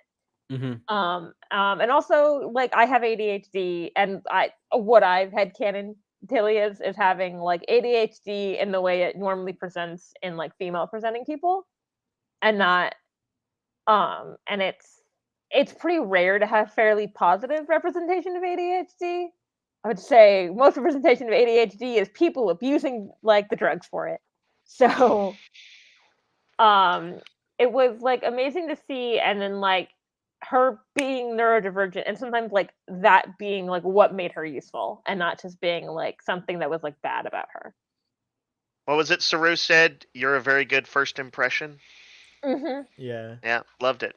It was cool. She's also a character that like challenged everyone, which was really neat. Because I Yeah. remember being like really intrigued by the debate of like Saru promoting her to first officer. Like it created like a whole Mhm. discussion online, and there were some, obviously there's like ugly parts of it, but I thought it was very interesting. Like personally, I was like very curious about it because it was like a very odd thing. Ultimately, all the military experts told me this is totally within line of like a captain's prerogative, and so I was like, oh, that's great. Like, Yeah. but it was interesting, right? Like, because it was it created cool conversation, which was really neat. Yeah, And she ended up I being a think great first officer, mind you, by the way. Mhm. Like she ended up being awesome. I So think the that was body cool too. diversity angle too. A lot of Yeah. people attribute Tilly to Mhm. uh, representing a thicker body types than typical like skinny TV actress type body. Mhm. So Right. Star Trek Strange New Worlds, not to knock it or anything, but it is some reedy thin people on a lot of that show. It is. That's She also had that crazy moment where they had Duke. Duke was a big boy. Yeah, and Before it's just it's definitely a little more unusual. he didn't fare too well, but no. But Um, Tilly It took me a second to Tilly remember who basically Duke brought was. back So. Hugh in this like really crazy mycelial journey, like Mhm. which was nuts. Like that was a cool episode too, because then they drill something into her head, and it was like done in a really clever, Mhm. crazy way with David Bowie, ground control to Major Oh, that Tom or something like scene. that. Yeah, it was Yeah. awesome. I thought Discovery was so bold. It's the closest we got to a musical episode of Star Trek. Like I got a hint of what it might be like, which is pretty cool. Mhm. Needs to happen. It does. It totally needs to happen. I joked about Dave and I not needing representation as much as the cishet white dudes, but I do think that like a character like Captain Pike, he probably is like a good role model or someone to Mhm. aspire to be, as far as like being like a good ally and stuff like that. Yeah.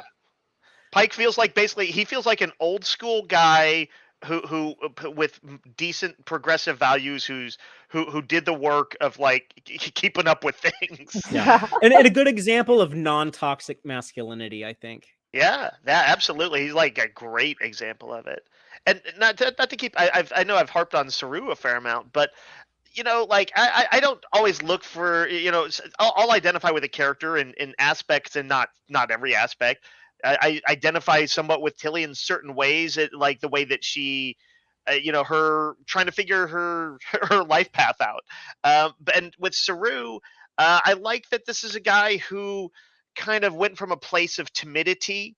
Of being the prey species is the way the Star Trek portrays it in their larger than life way, to being a captain who can assert himself and yet still be like bring the same values that he had before. He kind of became more assertive of being able to find the best in others and surround himself with the best people and bring out their qualities, bring out the best in Tilly. um, that's something that like, yeah, I kind of identify with that. Not every single bit of Saru, but that's a part of him that I really like, and felt seen on that level. Right on. And I guess like another character that I connect to would be Beckett Mariner on Lower Decks, because I really like that. I really like the way that Lower Decks has focused on the idea of like it's not always like the people at the top that have exclusively all the good ideas. That it kind of takes everybody. That people on the bottom of the totem pole have a lot to contribute. Sometimes they're the ones that are going to have the answer, which Star Trek has always had that to some degree. A lot of times like the admiral is wrong and the captain is right.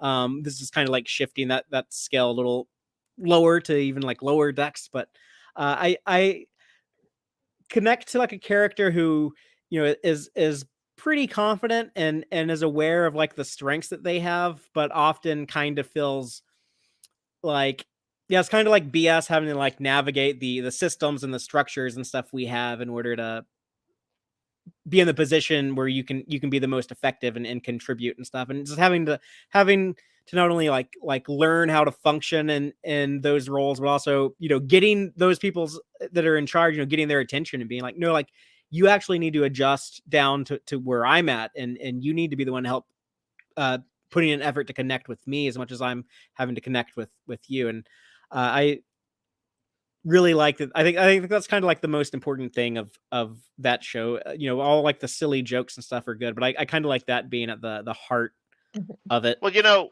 I feel like that's a character, sort of a personality type, and that we don't see too often in Star Trek. As many positive things as it has, there's not too many people that are kind of outspoken to the level that she is. Mhm. And so, yeah, that's kind of a cool thing to see. Uh, we got a clip submitted to us from the wonderful YouTuber Jesse Gender, who also speaks a little bit about representation in Star Trek and seeing herself, and also talks about the Star Trek fandom and kind of the community as a whole. So I'm going to go ahead and share this clip from Jesse Gender.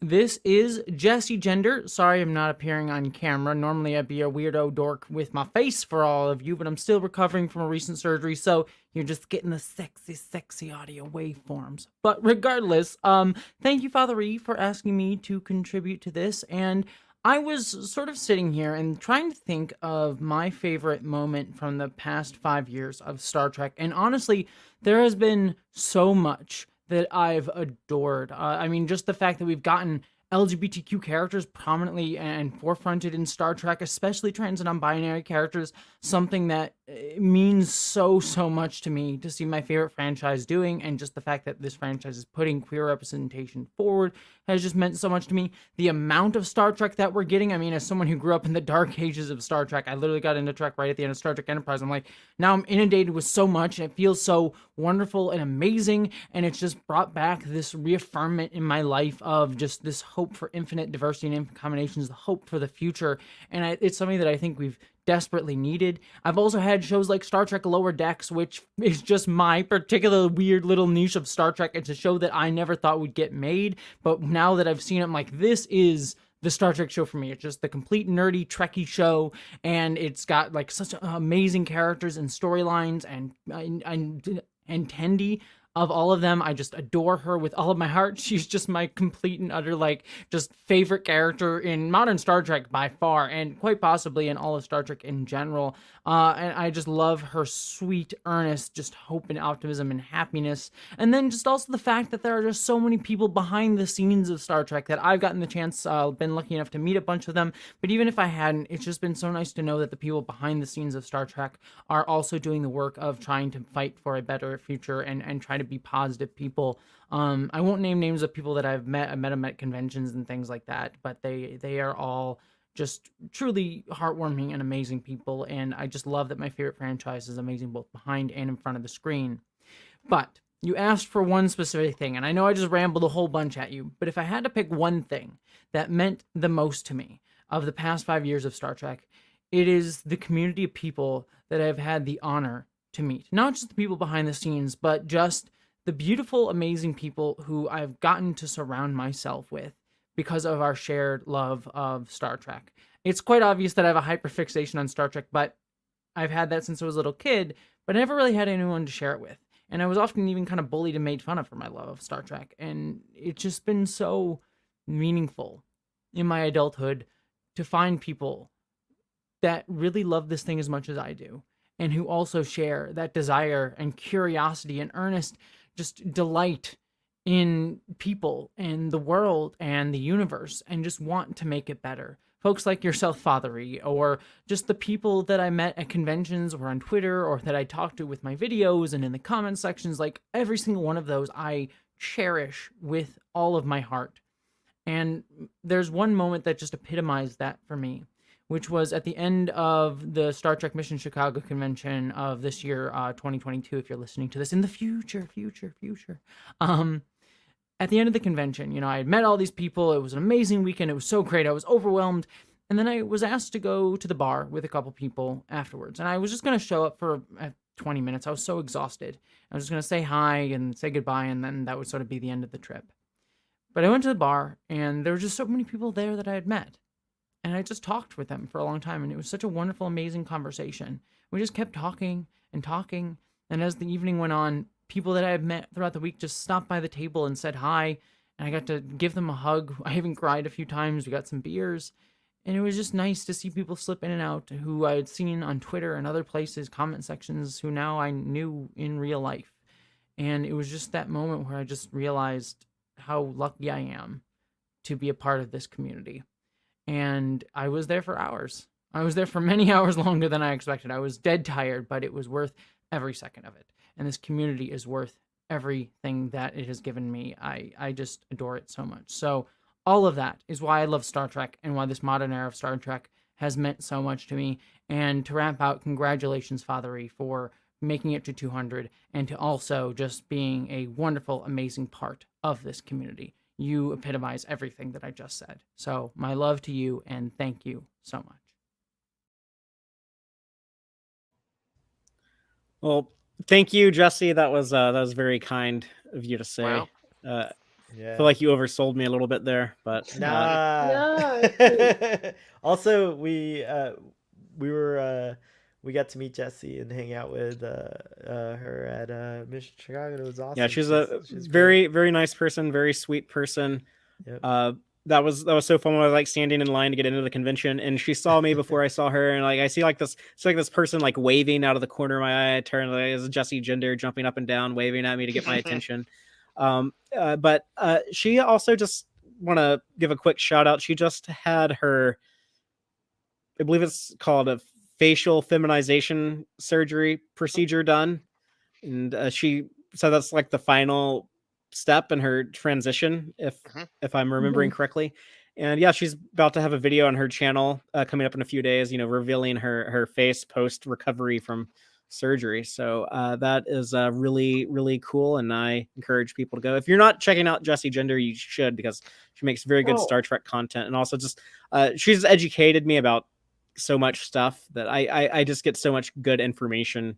Very, very, very thoughtful, well edited, just really good content. So please check out her YouTube channel.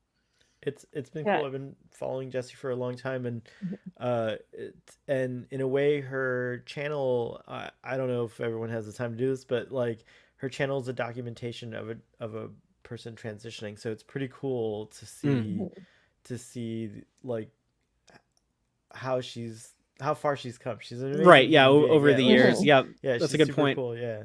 But you talked about, them having the little more gender fluidity and stuff in Star Trek recently, and the representation there. And but before we get into like the stuff about like the Star Trek community, Dave, just one last note on, I guess, the representation aspect. We did have a subspace transmission from Little Miss Mabel on Twitter. If you want to read that to everyone. Yeah. This fits in nicely with what Jesse was talking about. So Mabel writes, Seven has always represented layered and conflicting identities.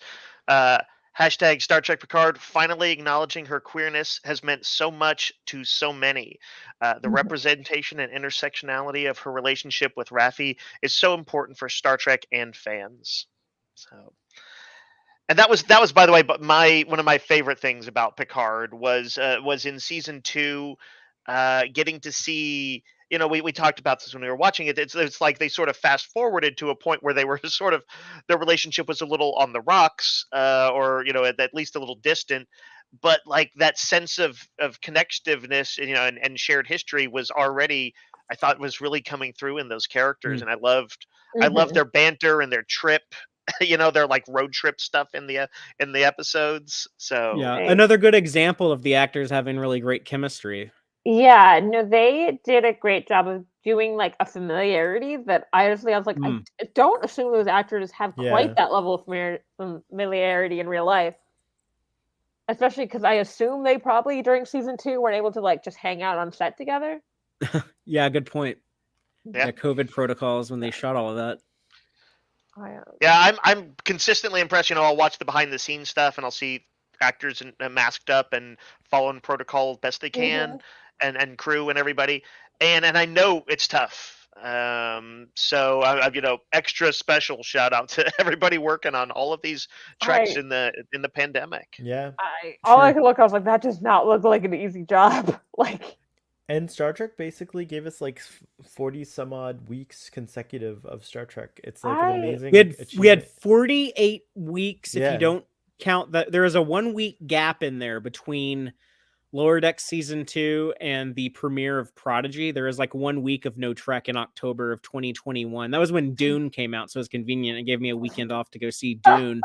But yeah, over that 48 week span, we had 47 weeks of Star Trek, and it would have been 53 episodes total because there were some overlaps. But yeah, within 48 weeks, we got 53 episodes of Star Trek. That has never happened before. That's great. Yeah, I know, it's funny. Sometimes when they would like overlap, I'm like, what do I watch first? Like, yeah, what a great place to be. To have the I know, lady or the what is it, the old cliche, the lady or the tiger choice, and both are good choices. It's the lady or the lady. Problems I want to have. Yeah. Is it called an embarrassment of riches or something? Yeah. Despite having been a Star Trek fan for about a decade when Discovery came out, Discovery was the first show I watched live. Because cool. Like, I guess when I started becoming a fan, I was like catching TNG on like Spike, I think. But I lived overseas, so Enterprise wasn't airing there. Right, yeah, because UPN was very limited. Yeah. Right. But like Jesse was saying, Jesse got into Star Trek as a kid, right as Nemesis had just come out and Enterprise was on the air and then got canceled, and then there was like nothing new, which seems like such a weird time, to enter the fandom. But I know that's basically what I was. Like, for me, Star Trek was something I loved, but a past thing that I loved, and I was like, they're new? Like, that's different. Yeah, that's something really neat. Is there's so many entry points into Star Trek, if you will, and it's so cool when you're not one of these like gatekeeper type of people. Like, it's so cool to discover people's entry point stories and like how their love of Star Trek began. I love hearing stuff like that. It's so cool. What's fun is I've been able to get so many more friends into Star Trek because of the newer stuff, because as much as I love the older stuff, some of the like effects haven't aged that well, and I'm like, here, look at the cool effects. Now, plot twist. I'm going to show you TNG now, and you're going to love it. Right. But yeah, it's easier to sometimes backtrack if you kind of know that there's going to be something that's going to speak to you. Yeah. And be a little more contemporary. And I feel like that's happened to everyone at some point in some kind of epic story or whatever. Like the new version of Lord of the Rings, like a cool new book cover. Like there's different or the movies. Yeah, or the movies. Yeah, like not but just in in general outside of Star Trek, this is like a common thing. Like everyone kind of needs a hook, like that's part of the beauty of just having like new content being produced, because I can tell you, like, going to like conventions and stuff, or like dealing with other Star Trek fans, the fandom was getting old. Like it was like I remember, like, this is the 50th anniversary 2016. I resemble that remark. Yeah, like but I remember being 30 years old and being like, man, like I'm 30, but I'm like the baby in this fandom. Like all these people are like older than me. And now there's so much fresh young blood brought in. Literally, well, there was a weird, this story involves mansplaining, but I was in a car with a married couple and my friend, who was more friends with like my friend, and somehow Star Trek came up, and he said, well, no true Star Trek fan likes the 2009 Star Trek, which was like, one, is not true. And two, and I was like, oh, I kind of enjoy that. And then he kind of made this, of like a real Star Trek, which is hilarious because my best friend was in the other seat and just laughed at him. But I was just like, not all of the like Star Trek fans are your age. Like, I'm sorry. Yeah, there's no nice way to say that sometimes. Sometimes you have to say it. Yeah. I say this as the oldest person in this podcast. I think I'm older than you. No, you're not. Oh wow! Okay, I know both y'all's ages. I'm not going to say them, right. But I think I will gladly be your number one then, Captain. I think I'm the youngest, but people often think I'm younger than I am, so I'm probably not quite as young as everyone thinks. There was a meme going around recently, and I forget exactly how it went, but the gist of it was that all entry points for Star Trek are equally bad.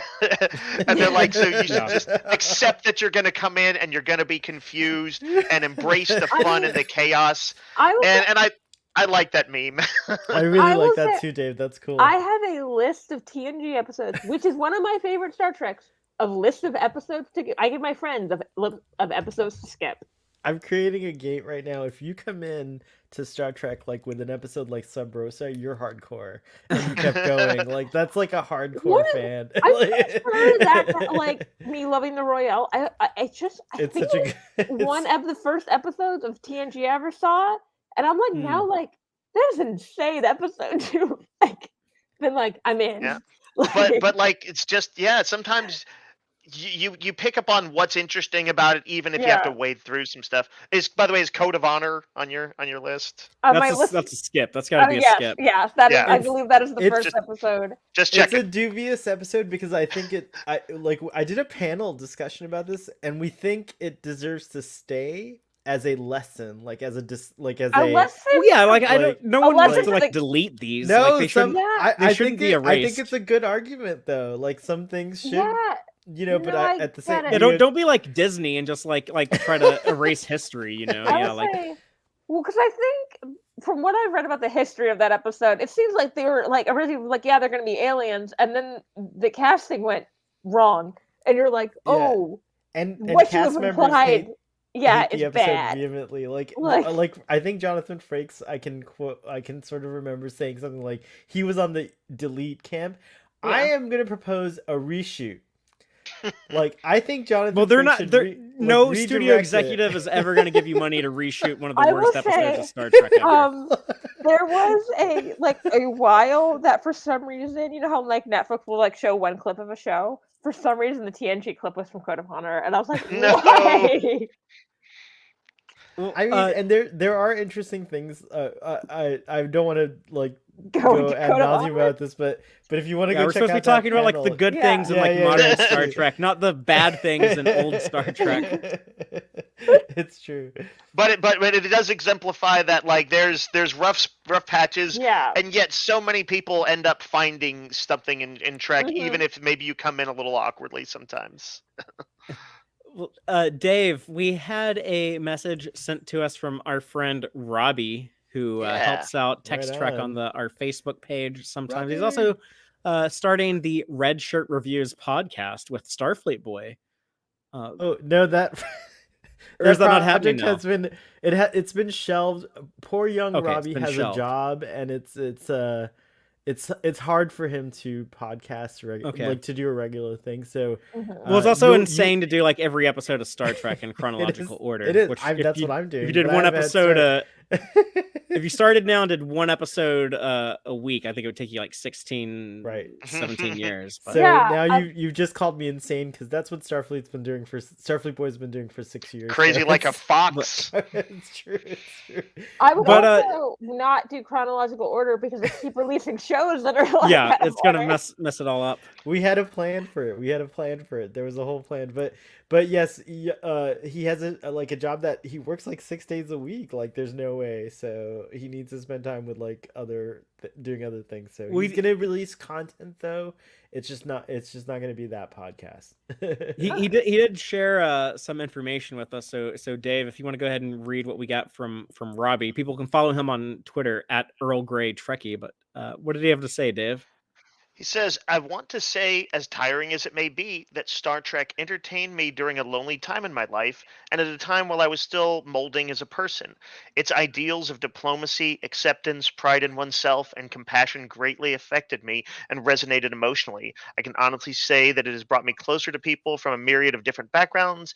It has made me feel cherished and important as someone who has accepted he was a little different. Characters such as Data and Spock, I relate to their social difficulties. And so to have met so many encouraging and open people has changed my world. Talking about Star Trek, its thematics, and role models with like-minded individuals makes me insanely happy. And Tex-Trek has brought me wonderful, in-depth conversation with its fantastic presenters. You and Dave make my Fridays exciting, even if I have to watch the replay. You mean a lot to me and many more. Here's to a listener among many, and for many, many discussions to come. You deserve every last subscriber and more. What a guy, Robbie. Yes, He's great. Thank you. We'll have the check sent to you tomorrow morning. Robbie does represent though that that like what you were talking about, Fabi, Absolutely. like the younger blood or whatever you want to call Yeah, it. he's Like he's literally the next. 18. I'd like to just call it 18 or 19. He's How old is he? 18, like the next Uh, generation. So it's neat Jay- to see his perspectives, and his favorite show is Enterprise, which is pretty cool. Like that's a neat thing, you know, like that a person who didn't grow up watching Enterprise, that's their favorite show. It's pretty cool. Right. Yeah. I mean, but for a long time that was the most modern, so it kind of makes sense. That'd be like Yeah. the one that's I like might. the He may have changed his mind with Stranger Worlds, but last time I remember it was Enterprise. Jay, what are you Jay in talking our about? audience. I just want to say, Jay in the audience rightly notes I should have read it in his Scottish accent. I'm sorry. Next time. I could redo it.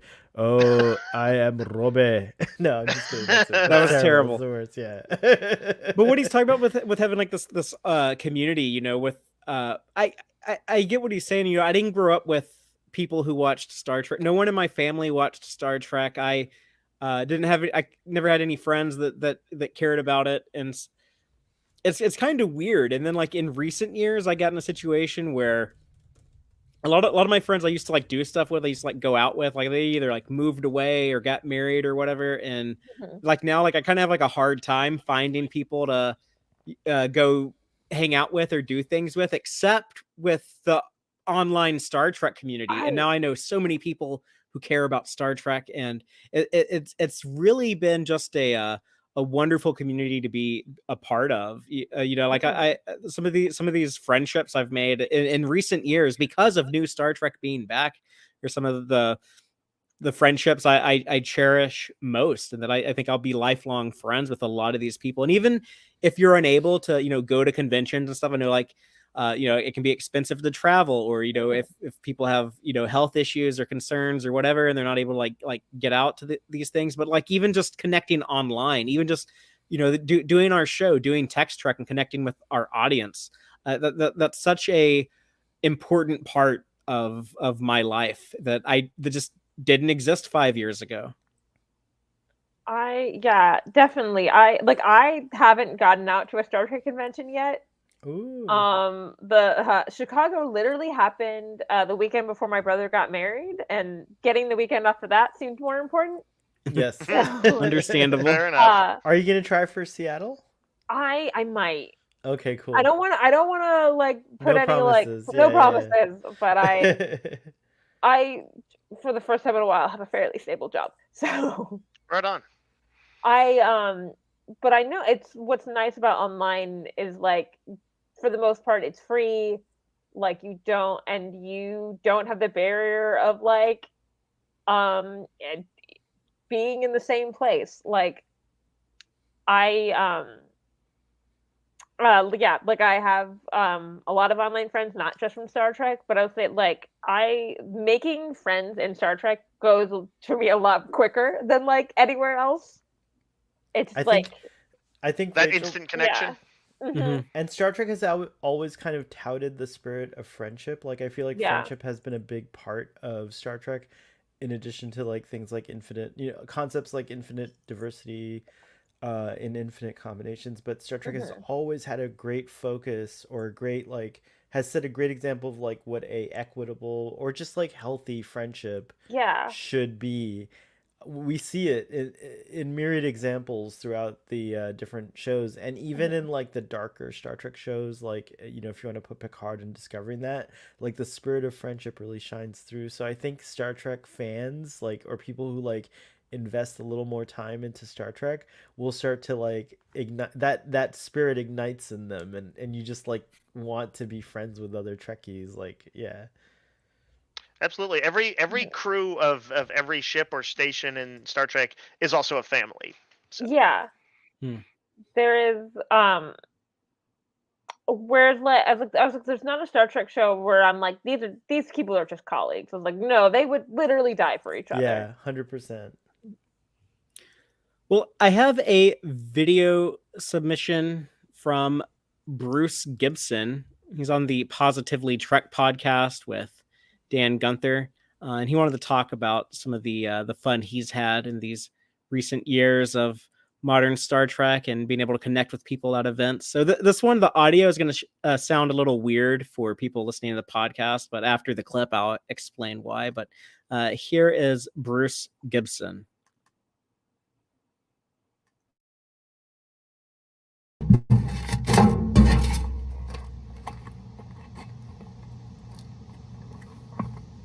Is that Tex-Trek? Hey, guys. I've been waiting for you to ship in from Texas to hear Georgia to say hi.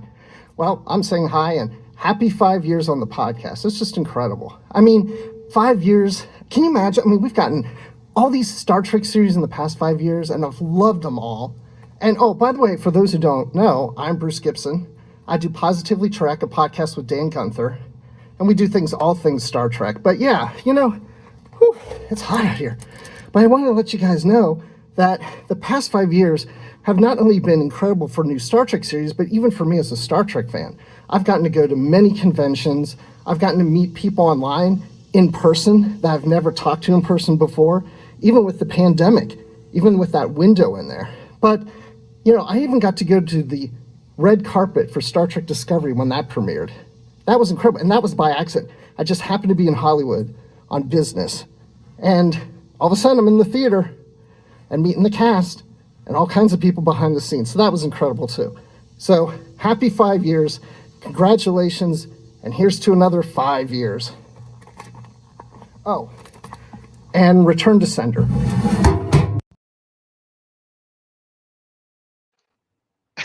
Yeah, so if you couldn't see that, that was Bruce Gibson talking to his mailbox as if we had been shipped to him. But thank you, Bruce. Audio was just fine, by the way. Yeah, it came through nice. Yeah, when I saw how it was being filmed, I was like, "Oh no!" And I was like, "Oh, I can hear him."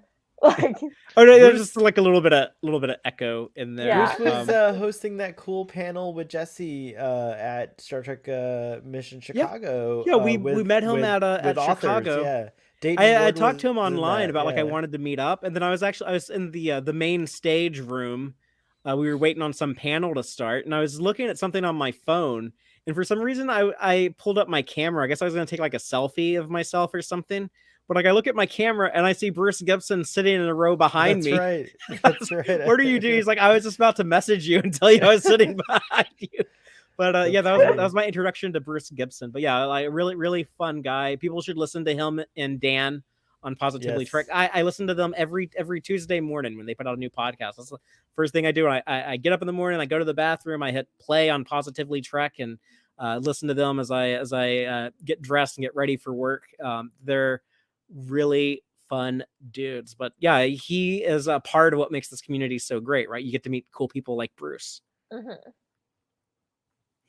That also reminds me of another podcast I listen to every week, the Infinite Diversity podcast over on the BQN podcast network. Chrissy over there wrote in a message for us. Dave, do you want to share what Chrissy had to say? Yeah. Let's see. After she says, hello and thanks for including her, she went on to say, when I think about the last 5 years of Trek, there's three things that stick out. The first is having been invited to join Brandon Shea Matala and Justin Oser to talk about Picard on Trek FM's The Line, and then moving over to UFP and BQN with Infinite Diversity. It prompted me to think more deeply about Star Trek, its context in society and history, and how it all connects. Justin and Brandon have moved on to other things, but I would not have had their friendship without New Trek and podcasts about it.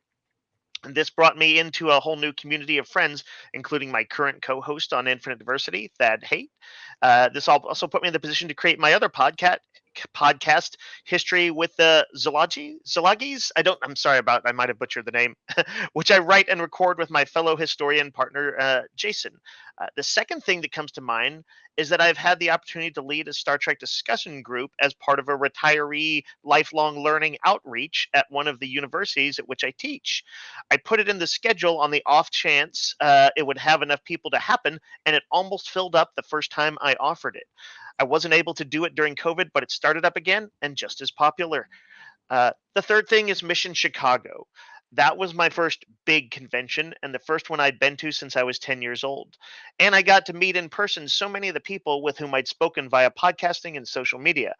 But the best part was that I got to share it with my husband, Jason, and my sister, Nikki, and her Parmakai, Dom. My fandom has been reinvigorated and expanded in the last few years, and I can't wait to see what else is coming to the Star Trek universe. Very cool. And I think Chrissy was on that panel as well, where they had the Star Trek authors. Yes. But I believe yeah, so. Yeah, I believe you're right. I recommend people listen to her and Thad. They kind of do what Tex-Trek does. They cover like all the new episodes. So I think they're on hiatus right now, but they'll start back up with Lower Decks in a few weeks.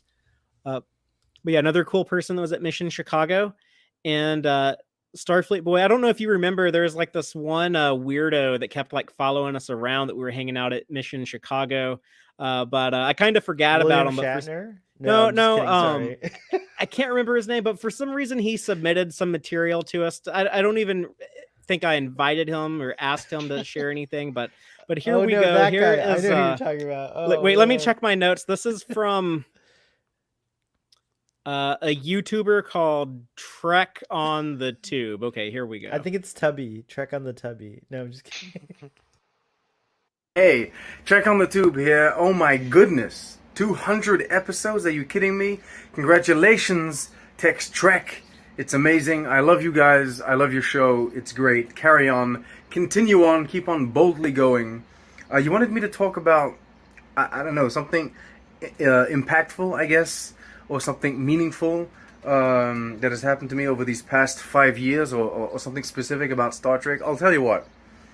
My fandom has changed, and I know this sounds very cliche, but I think the best thing that I can like kind of commemorate and talk to you about over these past 5 years of like this modern era, this contemporary era of Star Trek is meeting new friends and just bonding with so many people along the way. Honestly, like I never really had Trekkie friends, growing up. And through all of the like 90s era Star Trek, all of that, like I didn't know anyone. And then with Discovery, with Star Trek 2017, as it was first called, I started meeting people online. It started with, Damien, Irish Trekkie, shout out. It started there, and then it grew and grew and grew, and then it became all of you guys. Like everyone, you guys know who you are. And then I was finally able to meet you at the convention. It was so awesome. And I think that's honestly like the greatest, most heartwarming thing that this modern era of Star Trek has brought to me. I'm so grateful to know you guys. I'm continuously learning new things about the world, about you guys, about myself, both with Star Trek and with your guys' help. So I'm eternally grateful for that. And also just to be able to share the experience, like share the Star Trek experience, share the viewing. Some episodes are and some episodes are amazing, but regardless, to be able to talk about it and reflect upon it with like-minded people, or at least people that enjoy the property as much as you do, it's something special. So yeah, thank you guys. That's my thing. I don't know if it's good enough. You tell me if this is good enough. It was all not right. good enough. Live long and prosper. I love you guys, and just keep on trekking. It was not good enough. That was the worst video on your. Well, that's the best. That's the best he could do. But we'll take it. We'll take it. Sometimes we got to lower our expectations. But no, thank you so much, Toddy. It was a delight to get to see you in person, and I've enjoyed our friendship over the years. Is actually Trek on the Tube was one of the first people in Star Trek Twitter who reached out to me. He just like DM'd me one day and was like, "Oh, hello, you're the Tex-Trek dude. He's desperate. He's super desperate." Well, I was trying not to be too judgmental, but through him I was able to meet you, Starfleet Boy, and many other people. So it was I'm so glad that he did. My real best friend through Toddy, so that's good. But, I'm sorry. He's one of my dearest friends. I'm being really mean. This is like giving him a hard time. This is like the crew in Prodigy. This is like the crew in Prodigy right now. True. I apologize. He's so sensitive. He'll get upset like if I do it too much. So I'm not gonna. No, surely not. No. Have you ever been in those situations where people don't know your dynamic and they're like, I need to address the hostility. We're like, no, you don't. We love each other. Like, We've had that happen when fleets were around. We had a ongoing feud, and people thought we were serious. It was not good. So we had to tell people constantly, no, we love each other. so here's a fun fact about fleets. They never worked on my Twitter account and started working the day before they were going away. Well, I was always too dumb to figure out how to use them, so it didn't really impact me. I remember you getting angry about fleets, Father.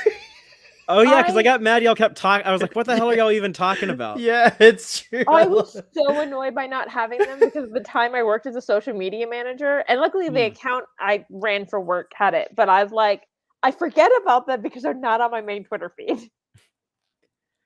Well, I do have a couple more clips to share, but I do think like the main theme of the evening, if there is one, is that there's been so much cool stuff with this last 5 years of Star Trek, but I think the thing that has come up the most is the sense of community, and that's also something that is kind of unique to this era of Star Trek because it's so much easier to connect now than it was in the decades past. So I have a submission from Captain Foley on the Trek Yards YouTube channel, and he wanted to talk a little bit about what that's like being a content creator and being a part of this community in the modern era of Star Trek. So here is Captain Foley, or Stuart Foley, from Trek Yards.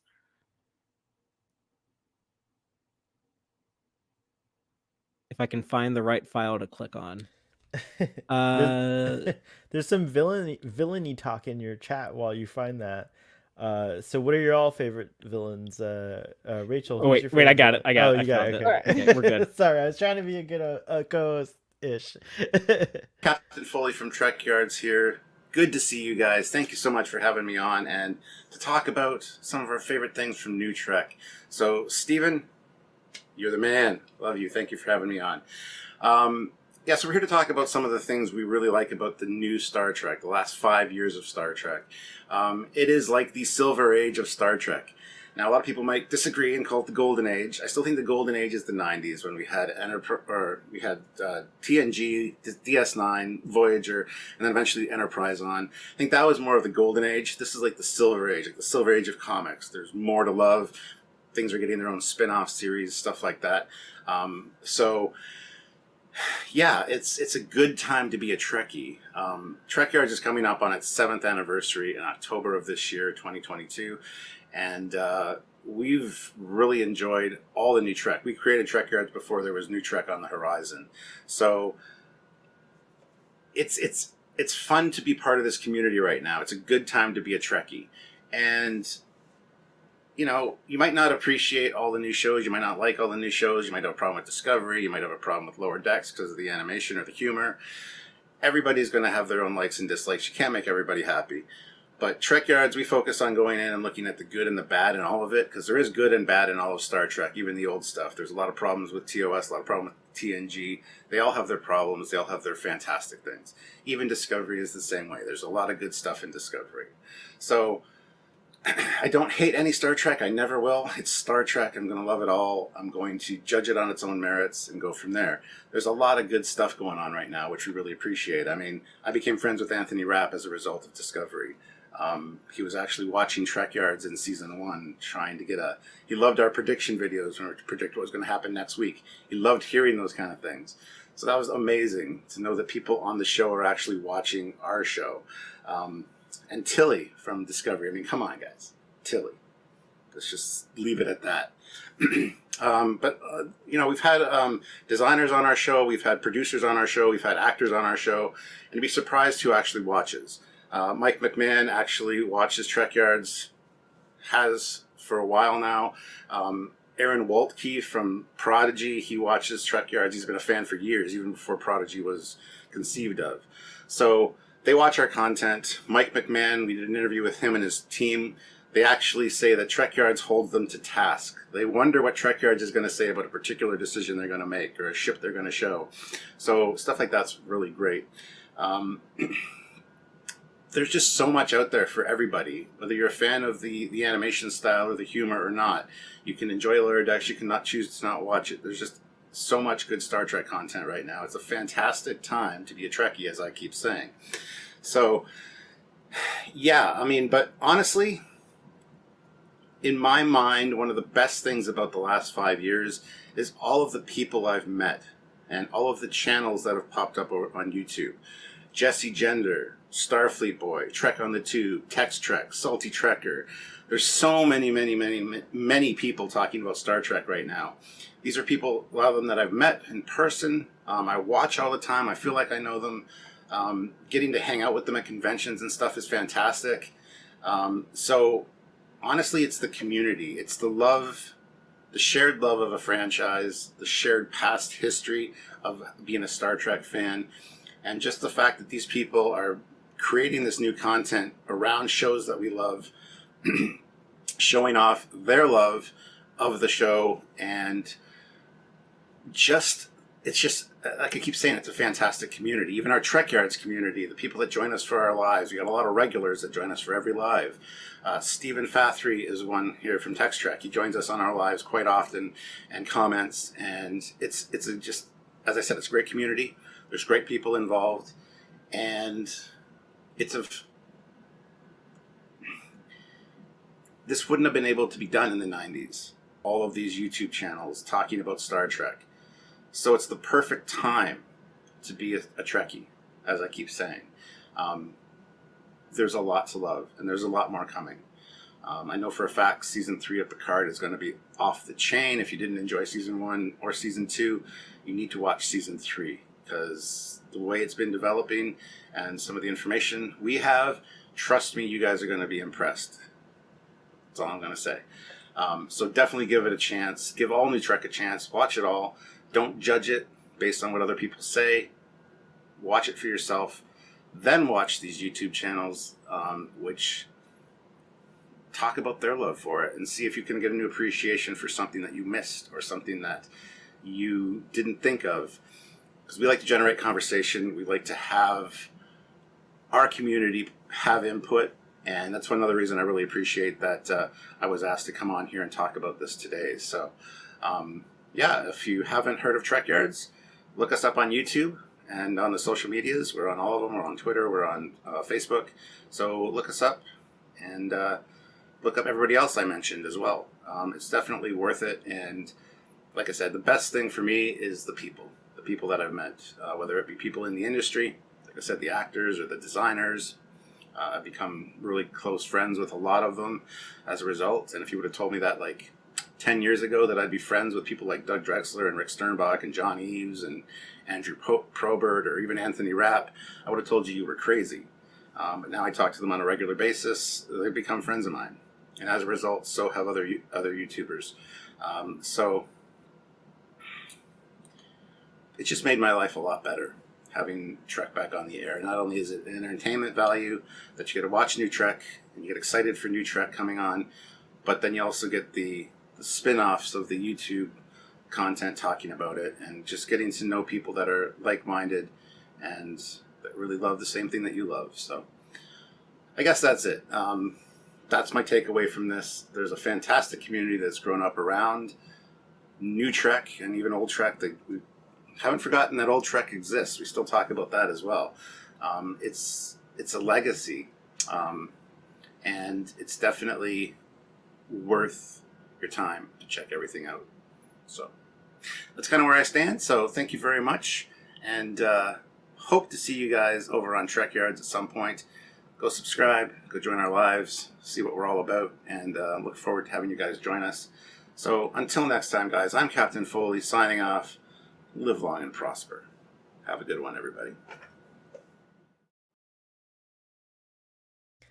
The reason I don't remember your first Patreon live stream watch along is because of Captain Foley. He got me. Oh yeah, because you were on one of their drunk yard streams, and they got me so drunk. A good time partying. I was so wasted. It's crazy. Thank you, Stuart, for taking the time to send that our way. We appreciate hearing from you. I think there's definitely a thematic of the community here. Mm-hmm. Yeah, and he brought up a good point about there wouldn't be this type of online content, in the past decades, because we didn't have things like podcasts, we didn't have things like YouTube, we didn't have things like Jorg on Twitter, who shares the screenshots of every episode like immediately after they drop and points out all the little details and stuff. Instead, like you'd have to wait months to get like the Star Trek magazine to see some of that stuff, or maybe they'd run like an article on StarTrek.com or something. But yeah, so it's definitely it's definitely a in some ways a richer community now than ever before.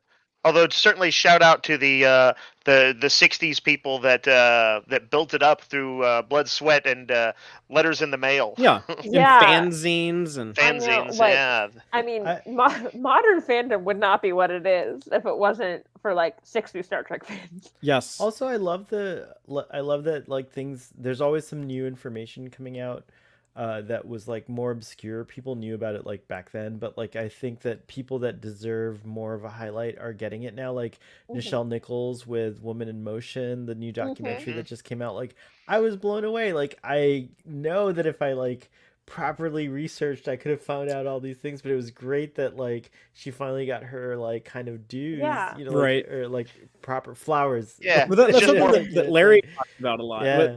One of the big things with Larry, he's kind of the Star Trek historian. He's like our guardian of forever. He has everything documented. From going all the way back to the very beginning with Yeah, Gene he's awesome. Roddenberry and Gene Coons and Dorothy and all of the original series people. But one thing that he points out is that a lot of these stories need to be retold. A lot of people knew about what Nichelle Nichols was doing in the 70s and 80s and all of that, but enough time has passed that people have forgotten, or like newer people have discovered Star Trek and discovered Nichelle Nichols, and they never heard those stories. So a lot of it Or has to be just- yeah. preserved and repeated. It's also there's sort of a signal boost, and also like you get enough people talking about it in social media and these online venues, you can bring stuff back to the fore. And to give Captain Foley his flowers, and also Stuart, when I before I ever had any aspirations of doing podcasting or YouTubing or anything like that's Trek Yards was Tex-Trek also was around, by the way, because they're time travelers, but Trek Yards was like a show that was like really satisfying, like a niche. They were super niche at the time. And also I want to give a shout out to Junk Ball Media. If you guys don't know Junk Ball Media, please go check out. Yeah, they just put out a video on the history of the runabout in Deep Space Nine. Such a great channel, so much fun. And I think the spirit, like these two channels were around in the quote unquote time when like YouTube was more of a frontier, if you will. And right. it was Yeah, that's funny you mentioned that, because they were one of the ones, they were like one of the first Star Trek YouTube channels I discovered. Nice. And then I was also trying to get into Star Trek podcasting back in those earlier days. We're talking like 6-7 years ago. There wasn't a lot of like Star Trek podcasts, but the network that I found at the time was Trek FM. A lot of those really cool people there, they've moved on to BQN and other places. But one of the podcasters that I discovered at Trek FM, Amy Nelson, I have a clip that I'm gonna share from her. Before I do though, like Rachel, do you have something you were gonna say? Oh, it was what he pointed out about what he was saying, like people involved with the show, but also I'd say like bigger people in the fandom, more so than any other fandom I've been involved with, like actually like engage with like random people. Yeah.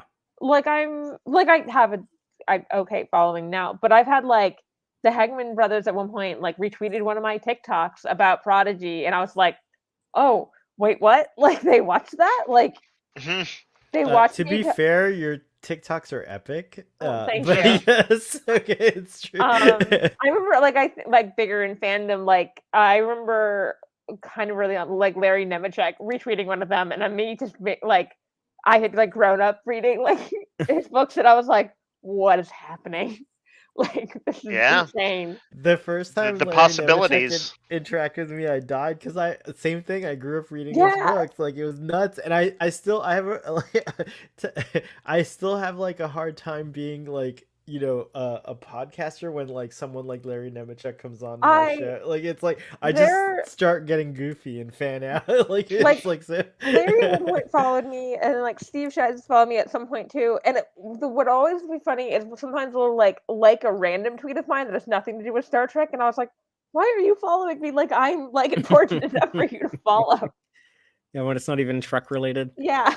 And can I go and add just that all of the Trek actors, writers, producers, like they've all like somehow I don't know how these folks do it, but they all have somehow managed to touch like someone in the fan. Like it's just they're like so responsive and interested and interactive, and like I'm not at all surprised that like Anthony Rapp is friends with Stewart because I mean Yeah. sorry with Captain Foley, yeah, and because like you know, he seems like that type of person from what I've seen online. Like I he goes out of his way to like under he seeks to understand, like all of them do. They like want to know your, especially if you don't like the show, they'll like try to understand your perspective. And unfortunately there's folks out there who are just like insincere and are just doing it to be dicks, but like there are also valid critiques that I think are being, you know, really considered, which is awesome. Yeah.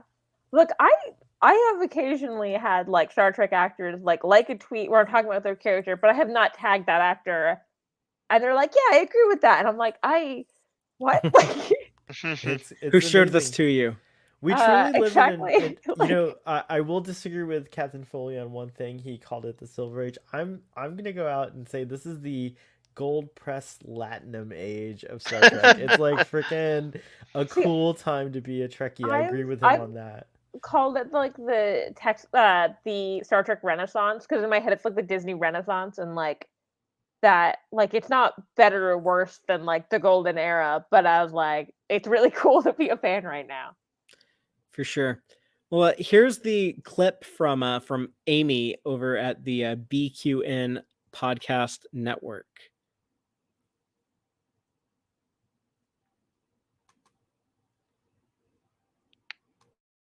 Hello, Fathery. This is Miss Amy Nelson, and I am so honored that you asked me to participate in your very special episode number 200. Congratulations. My 5 things that I wanted to share with you in the past 5 years, and I'm going to start 5 years ago with my number 1. At STLV 2017, we had all the actors from Discovery. We hadn't seen anything, just a few trailers, you know, the character names, actors, and they were there to promote the new Discovery live action. Oh my gosh, it was so amazing. And I fell in love with the actors, and that was a very special moment to launch this new era of Trek. Very happy to have participated in that. My second favorite Trek thing is the Star Trek cruise. And Fathery, I met you there. That was amazing. I went in 2020 and again in 2022. That has definitely changed how I feel about this whole Trek possibility. Can we make this happen? Yes, we can. I absolutely endorse and recommend everyone go on the cruise if you can. It's a wonderful experience. My third highlight that I wanted to mention was the new animation. Now, I'm not a big fan of watching animated series, not movies. If I go with a niece or nephew, it's just not my thing. So I was very hesitant to hear about, oh my gosh, we're getting these animations of Lower Decks and Prodigy. But both have been so different and so wonderful and so unique. Again, I'm coming with fresh eyes. I do not watch much animation, but these 2 series have won me over. I think they tell great stories and they are great animations. My 4th favorite thing of Trek are the new live actions of Discovery, Picard, and Strange New Worlds. Absolutely so wonderful to have these shows out. It just reminds me back, obviously, with TNG, DS9, and Voyager, and Enterprise. Like, we had so much Trek to talk about, and now we have even more because that is being added to what has already been produced. Absolutely am loving the live action, And I have to say, Alex Kurtzman is doing a great job because these live action series are all so different and unique, episodic, serialized, big character arcs. I think they're really giving us what, whether we want it or not, they are giving us great shows, and you can really tell that each show, their showrunners and those who are producing it really love Star Trek. And I absolutely love the direction that we are going. And my fifth and final favorite thing about Trek is my Trek family. Podcasting and talking to everyone in the podcasting world and in the Twitterverse and at the at the live events like STLV or the cruise, or just talking to people, making that connection is really, for me, what Star Trek is all about. And I'm very happy to be a part of this Trek family. Thank you so much for your contributions, and again for having me participate.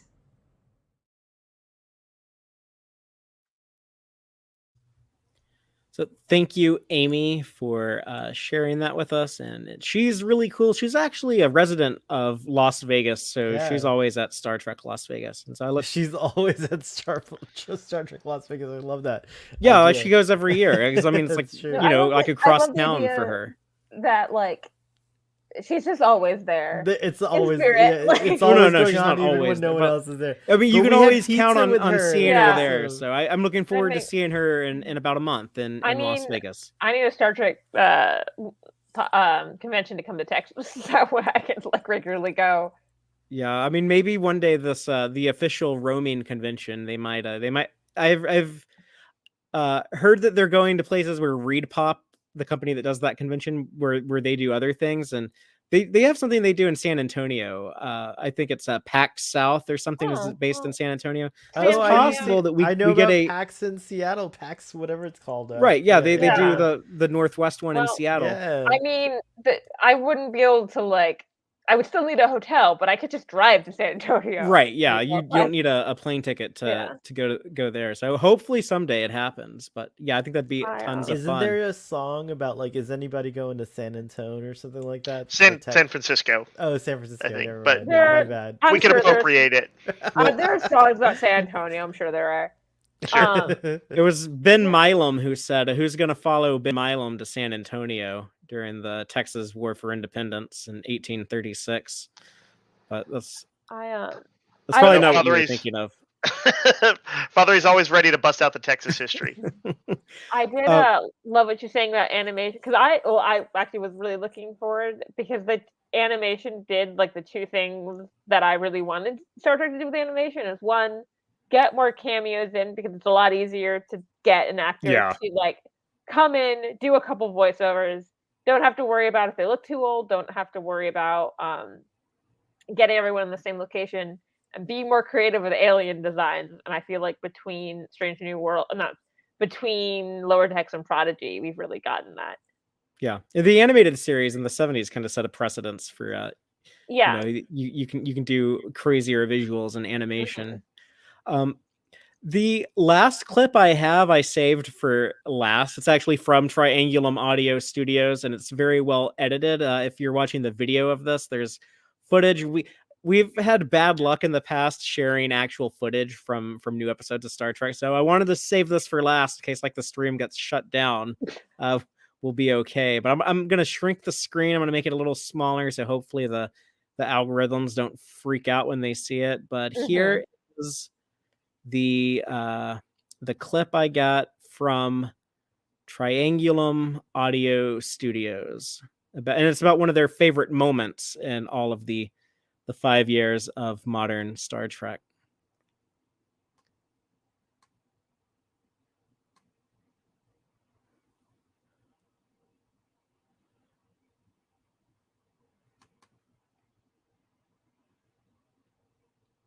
Tex-Trek channel for 200 awesome episodes. My favorite moment from the new golden age of Star Trek isn't a space battle or a starship beauty shot, but simply a line from Star Trek Picard Season 1. In the first episode of that series, right after Daj is killed in a surprise Zot Vash attack, Picard awakens in his home and says, I haven't been living. I've been waiting to die. And this line resonated with me like no other in New Trek's dialogue. You see, as we age, we begin to wonder if we can still make a difference and are still relevant. And at that moment, Picard summed up my life with a single sentence, making me realize who I had become after the loss of my closest and dearest friend. And so, with a simple line of dialogue, Star Trek once again affected my life, changing it for the better, making me realize that my human adventure was just beginning.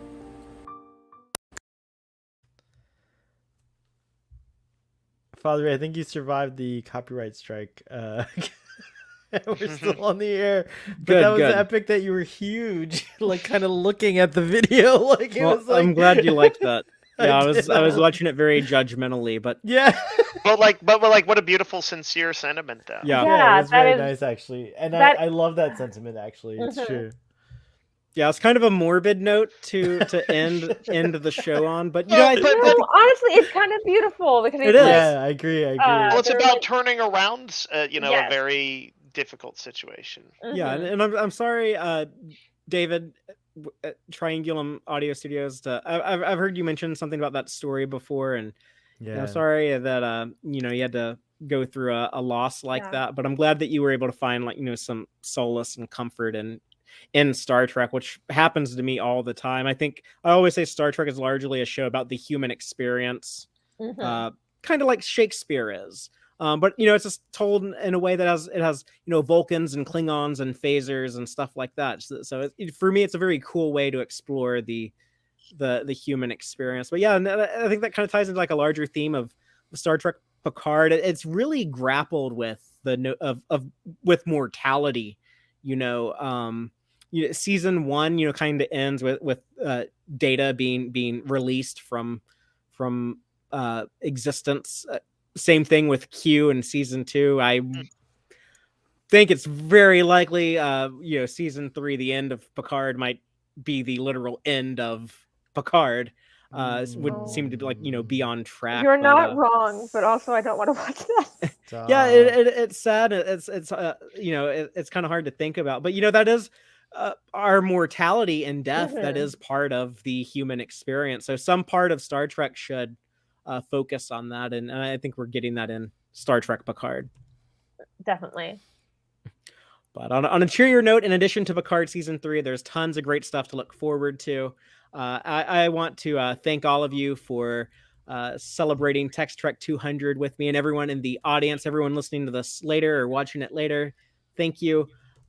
Rachel, do you want to remind people where they can find you in case they want to check out those TikToks or follow you or listen to your podcast? I'm DramaDork884 on basically every social media. I mostly solo create content for TikTok, and some of those get posted to Twitter, but sometimes if you use a TikTok audio, it gets copyright struck on Twitter. So that's why I've been posting those a lot less.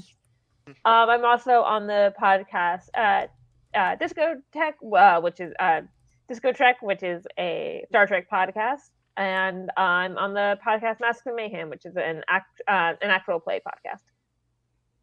Cool. And Starfleet Boy, do you have anything going on that you want to tell us about right now?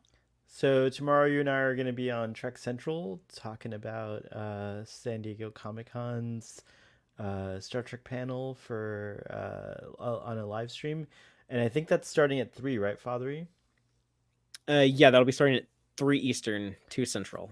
But we'd love it if you'd help us out and subscribe to Starfleet Boy. You can do a Google search for Starfleet Boy. I'm lucky enough to be the only Starfleet Boy that comes up. So there's a lot of things I'm doing.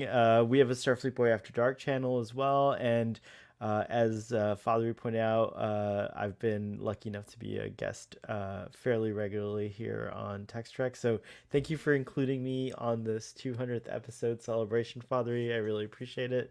And thanks for always being a great friend. He finally let you out of the engineering. He did. engineering Yeah, room. we I let did you up under the engineering bridge. for a while, and I loved it. It was so great. And thank you, everyone in the live audience who stuck with us to the end. Jay, Yes, Uncle Arthur, Stress Free hour K, stream, Boat Wreck, almost. Jill, anyone else who's still in there. We love and appreciate you. Dave and I will be back next week. We're going back to Deep Space Nine Season 5. So we're going to be covering episodes 10 through 18 of Season 5. That's Rapture, all the way up to Business as Usual.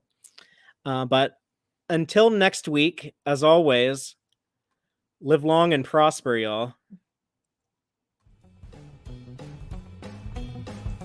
Listen to the Tex-Trek podcast through Apple Podcasts, Google Podcasts, Spotify, or at tex-trek.com. Like us on Facebook at facebook.com/tex-trek and follow Fathery on Twitter at TXTrek. Please support us by liking our videos and subscribing to our channel on YouTube. Thank you and take care.